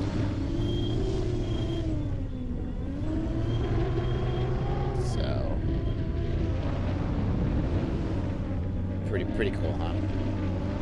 Yeah, you can see those balance leads flapping around, can't you? Where's the red electrical tape? The red electrical tape is actually holding the Instacam on. If you look at the selfie stick, you can see the red electrical tape holding the selfie stick on. So, they are blindsides. They are 4,000 milliamp hour 6S in series. So it's a 4,000 milliamp hour 12S. Alright, there you go. There's a little beast class content for you since you asked. Full stick throttle when? To the moon? Stu, that quad is not as fast as you might think because it's so big and heavy. It's exhilarating to fly and it sounds amazing. But it's actually not as fast as like my quote unquote 160 mile an hour quad. It definitely breaks 100 miles an hour at full throttle, but it's not as fast as a 5-inch. And it takes a minute to get up to speed too. Those 13-inch props don't accelerate quickly. Flacky says, I thought the selfie stick is supposed to be invisible. The selfie stick, the way it works is, this is not a 360 cam, but you'll get the idea. The 360 cam has dual lenses, and they cannot see directly underneath themselves because they're 180-degree lenses, right? So anything, they call it the seam line, anything within the seam line is invisible. So when the selfie stick comes straight out the bottom of the camera, the selfie stick is invisible, and then the camera kind of does some clever blurring to hide the seam line. Well, the problem is that if the selfie stick is coming straight out the back of the camera, then the quad itself would be invisible. You would not be able to see the whole quad because it would be within the seam. So what I did is I tilted the camera up so you could see the whole quad, but it also meant that you could see some of the selfie stick. RanMC, there's a million places to put an FAA sticker on that quad. I guarantee you that one has an FAA sticker on it, my friend. Of all the quads I own that I might not quite have registered yet, that one has it.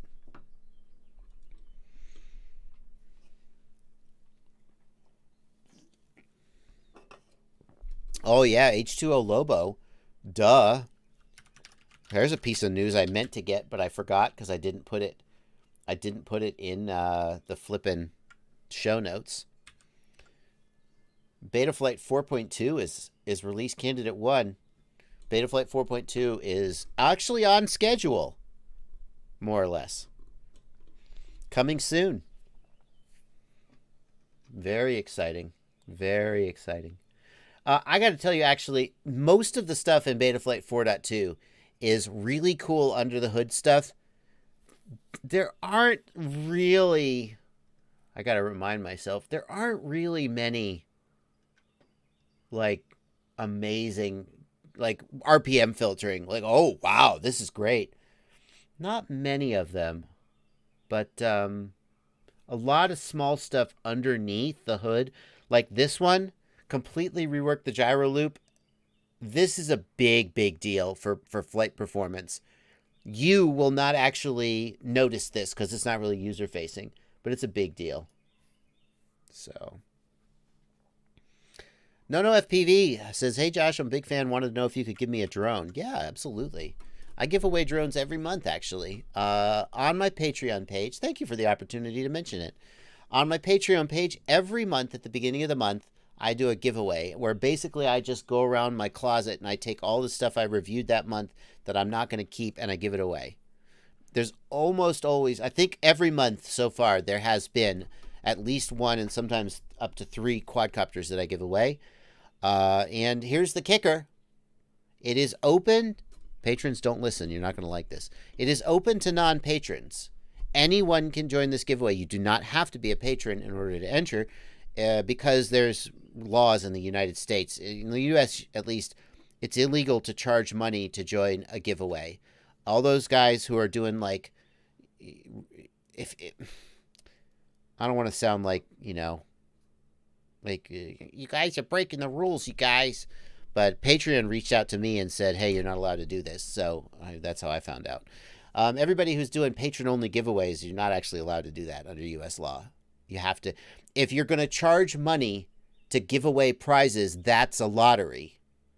And those are regulated under U.S. law. So anyone can enter, not just patrons. And this month's one hasn't gone up yet. It's the 3rd of the month. Probably this week I'll post it. So keep an eye on my Patreon page. I will be giving away a quadcopter and you could win.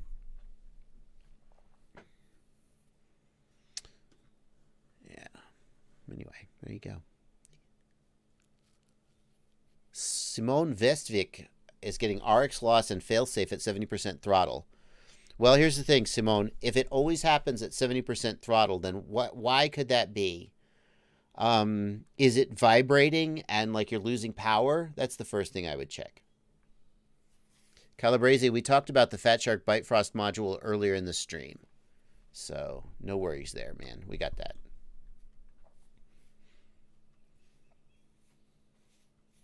That warning, Flacky asks in the Discord, do you guys get warnings from Crossfire about your TX and RX are too close together? Yeah, Flacky, if you are, I think it's over 250 milliwatts. Yeah, at 500 milliwatts and above, if you put your transmitter and receiver too close together, you can fry the receiver.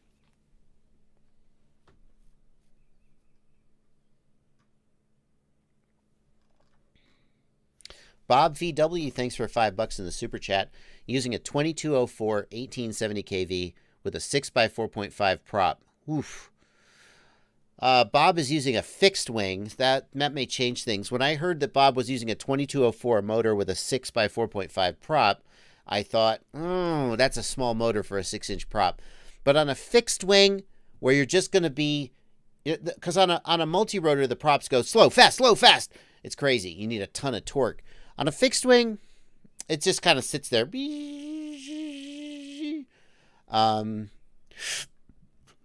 me. So, yeah, you're fine. You're probably fine with that motor. For better climb performance and efficiency, should I increase the motor length, diameter, or kV? Well, I can tell you for sure, don't increase the kV, Bob. If your goal is, Bob wants better climb performance and efficiency. Increasing the kV will increase the RPM. So, obviously, you could just lower the throttle. So, that's not going to make that much of a difference. In general, you get better efficiency from lower kV motors with larger props. So I would say if you can, but you want better climb performance and efficiency, I think what you would want to do is use a larger prop, but probably that's not an option. I'm not sure what option would give you longer flight time and better performance. As long as you're stuck at a 6-inch prop, Bob. But I got to confess, I don't do a lot of fixed wing stuff, so that may not be the right answer. The way to get better performance and efficiency might be to use a larger motor. If your motor is overpropped, then it is wasting energy as heat, and possibly going to a larger motor would do it for you. But if your motor is not overpropped, going to a larger motor would just suck up a lot more energy that you didn't need. So, Lost Johnny suggests a better prop. Yeah. 2080 Fabian, thank you for 10 Swiss francs.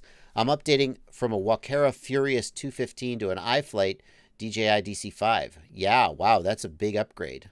That is a great upgrade. Any tips before my first flight? Test failsafe. Take your props off, plug in the quad, arm the quad, turn the transmitter off. The motors must stop. Always test failsafe before you fly a new quad, especially if you didn't build it, because that is how you make sure that your quad does not fly to the land of lost quads. Roki Guma Tao Tao, thank you for $20. Very generous donation, Roki. Thank you. $20 donation. New to FPV and RC in general, and your videos have been a godsend. Oh, thank you. Thank you. I thought it was going to be a question, but it was just a compliment. Thank you so much. That means a lot. Flaky is talking back in the Discord about Crossfire dynamic power. I do think, Flaky, if you're going to run at 500 milliwatts or higher, dynamic power is a good idea, because it means that when they get close, it lowers the power and you won't fry your receiver. I personally run 250 milliwatts with dynamic power off, because way back when there were issues, I don't know if they've been fixed. Some people say they've been fixed. I haven't. I'm just like, whatever. I'm just doing my thing. There were issues with dynamic power causing failsafes. The idea was that dynamic power, when it switched power, you'd get a slight interruption in the signal. And if you had a fixed wing, it was no big deal because you would just glide for a half a second or a quarter of a second. But with a quadcopter, you would fall out of the sky. But that probably has been fixed. I've heard from other people that they run dynamic power with no problem, and you probably should too. Dynamic power also saves you battery, makes your battery last longer. But I personally run 250 milliwatts fixed power, and that's all. That's all.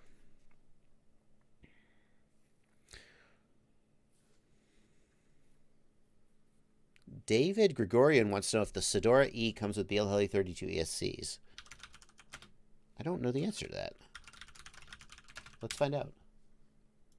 Let's see if we can figure it out. No. No. No. Can we figure this out?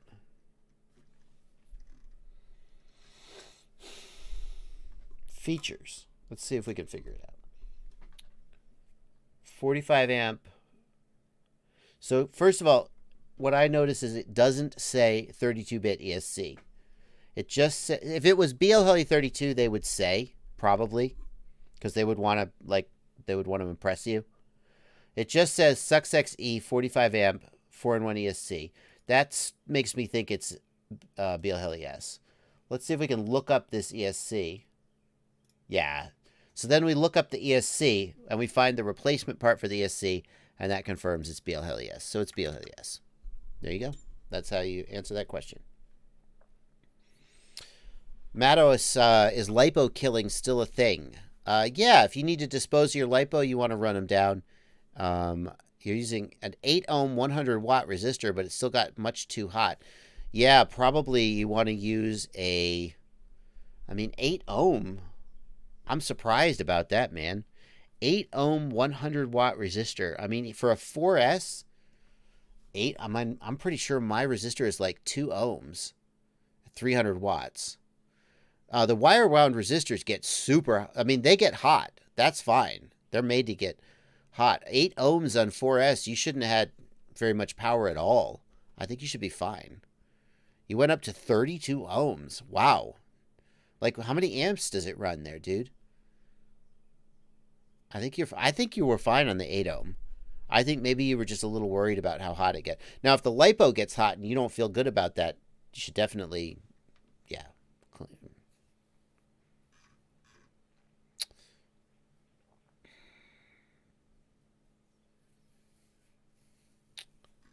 Let's see here. Sean's FPV, thanks for the iNav Quad Series. Looking forward to tuning tips. Thank you for $5, Sean. King Sloth wants the timestamp for the Bitefrost stuff and gives 20 Norwegian kroner. King Sloth, it was right at the beginning. I just showed it was literally in the News of the Day segment at the very, very, very beginning of the live stream. Gel Capitan. In order to kill a LiPo, you should overcharge it and then puncture it. Here's the problem with that, Gel. I'll tell you guys a little story. I did that once. This was when I was in Maui, and I went to fly at a remote location, and I crashed hard, and I damaged my battery. And I didn't feel safe carrying the battery in the car with me So here's the problem. I didn't feel safe leaving the battery because, number one, it could start a fire. That's bad. And number two, it would just be a bad thing for me to do to just leave a LiPo trash in this nice, pristine location. So, now what am I going to do? Because I don't want to take a damaged LiPo in the car with me. Like, then it lights off and I'm in the car and I'm driving. So, here's my clever idea. I'm going to be smart. I'm going to take a couple of rocks and I'm going to smash this thing between two rocks until it lights on fire, until it's fully extinguished. And then I'm going to take it in the car with me. Big brain on Joshua. So here's what happened. Half the cells lit on fire. Half the cells didn't. And now I have an even more damaged battery that is even more dangerous. And then what? So the problem is, if you're not going to like literally put a nail gun through the cells, that technique is not reliable. I did manage to, I bit the bullet. I took it in the car and I found the nearest trash can that I thought was safe to dispose of it in. And I did that.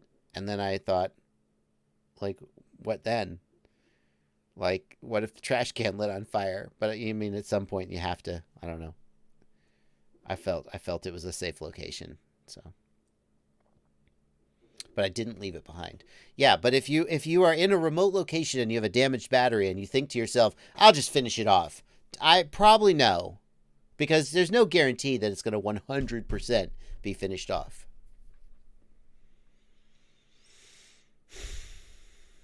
Grisby, if you have a Vendetta with an F3 processor, I'm pretty sure, like, Betaflight, was it, like 3? Doesn't 3.5 support F3s? I think you're fine.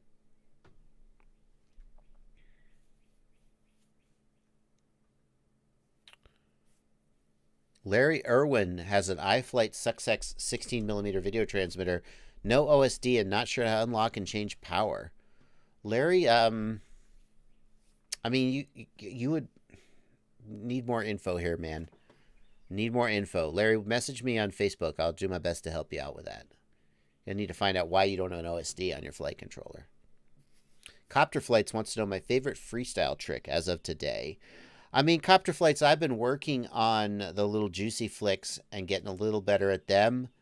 The favorite freestyle trick to see other people do is Vic FPV's yaw spin. Vic FPV and anybody else who does a really good yaw spin really blows my mind. But Vic, when you flip upside down and you flick, Because anybody could kind of get up there and go, okay, yaw spin. But Vic, just in the middle of a line, will just be like, whap! And then, like a freaking turntable. The Horizon does. The Horizon just kind of goes, so good, so good, so good.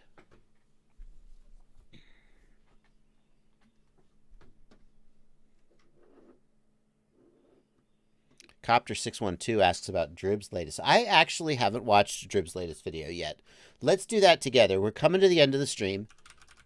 Let's watch Drib's latest video. I have heard more than one person say that Drib's latest video just knocked their socks off. I don't normally like to give Drib compliments or, no.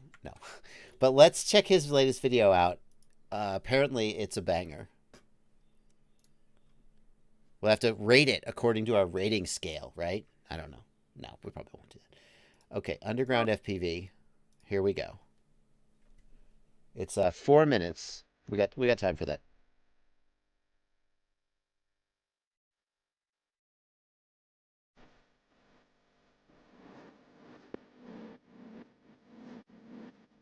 Always finds the good locations. Even in Orlando, where there are no good office parks, somehow he found this. Not bad. Not bad.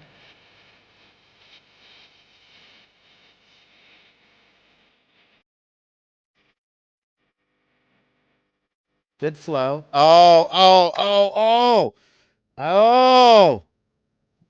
Drib! Right here, watch.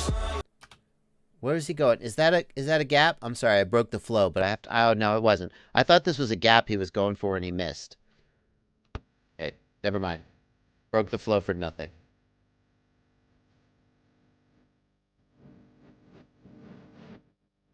Nice. There you go. First time I really, yeah, that was a good move. Oop, wiggle.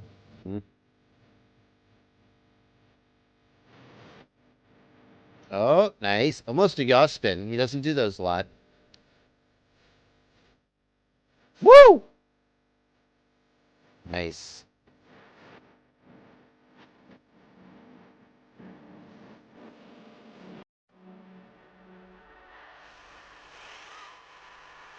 Nice wall ride. Not bad. Oh, did not see that coming. Oh no, I wanted you to go above the pipe. I wanted you to go above the pipe. I would have really, that would have been a big payoff for me.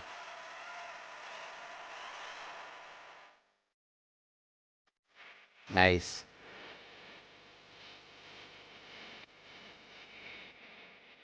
Where are we going? Where are we going? Behind the trees.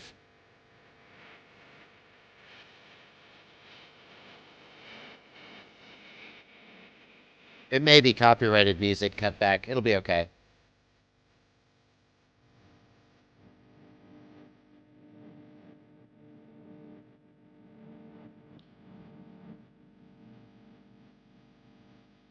Anders Martinson, a lot of creators use copyrighted music and then just give up the ad revenue.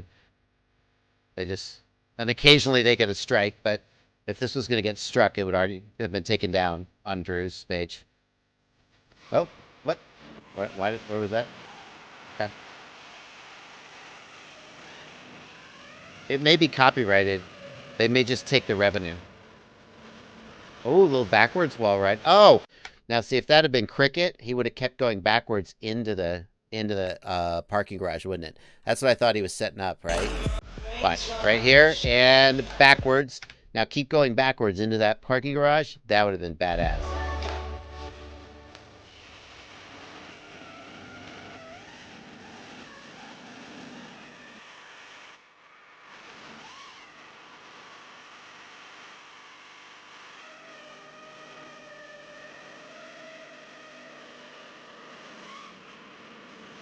Oh, he's working on a yaw spin, but he's not actually doing the full yaw spin. He's doing something else. He could have a yaw spin, though. It's perfectly lined up. Oh, that's my favorite. That's my favorite thing he does. Is these kind of rolls where he doesn't break his line. Very good.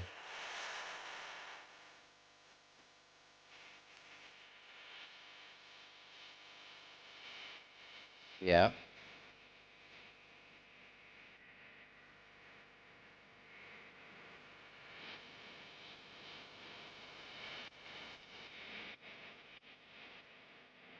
That's a tiny gap. Oh, very nice.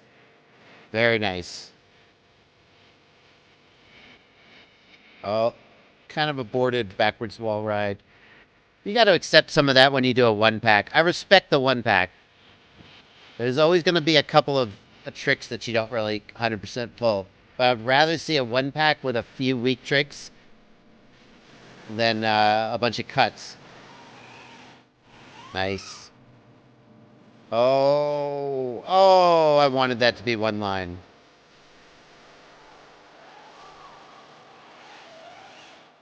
Oh, he doesn't. That was ballsy. He doesn't do that trick a lot, I don't think.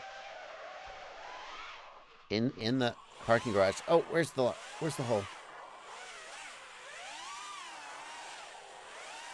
Go above the pipe, Drew.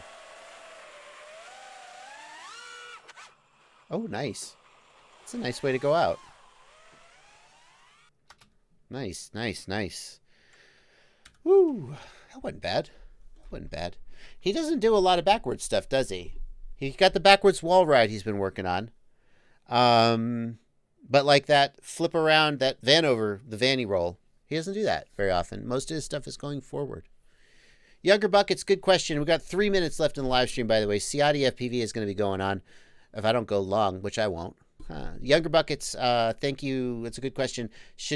Why are watermelon props so low pitch? The short answer, Younger Buckets, is they're not 5-inch props. They're 5.1 or something. I don't know what the exact diameter is, but they're larger props, so the low pitch is made up for by the larger size. Let me clear the last super chats out of the way, and then Ciati FPV is going to be streaming on his channel. He takes over at 3 after me. And he's posting the link there. So when I finish, don't leave. When I finish up, you can head on over there. Rich FPV, thank you for 20 pounds. I've bought the Beta FPV Twig XT 3-inch. I heard that the 12 amp ESC can't handle 4S450 lipos, and people say change the flight controller to a 20 amp. Would you get the Beta FPV 20 amp or a different one? It's a tough one, Rich. The Beta FPV ESCs are probably not the most reliable that you can buy. Like, I think like a Speedix is probably going to be really good. That being said, the Beta FPV probably just drops in, and the simplicity may make the difference for you. Something just fall over behind. Oh, wow. How about that? Well, we got it. The beast is finally. Do you see? It's falling. It's falling. My command hooks finally gave out. Gaptooth Granny, we got no. Thank you for 10 Canadian. My DC3 quad. At what point do I lose runtime to weight? If your battery is more than about a third of your quad's all up weight, then it starts to get bad. That's a good rule of thumb. Thank you to the person who suggested that rule of thumb to me. I've checked it against some other builds, and it seems to roughly make sense. So, that's it. Yeah, the beast heard I was talking about it and wants to come back. All right, guys, it's 3 p.m. We've run right up to the end of the stream, and I didn't even notice it. Thank you guys so much for coming out. Thank you for your contributions in the Super Chat. Thank you to my patrons in the Discord. And thanks to everybody who watched and commented. And I'm going to get out of here and let Ciati take over. Ciati, post that link one more time. But that's going to do it for me. Happy weekend, everybody. And I'll see you next time. Happy flying, everybody. See you tomorrow, Monday, 8 p.m. I'll be streaming again.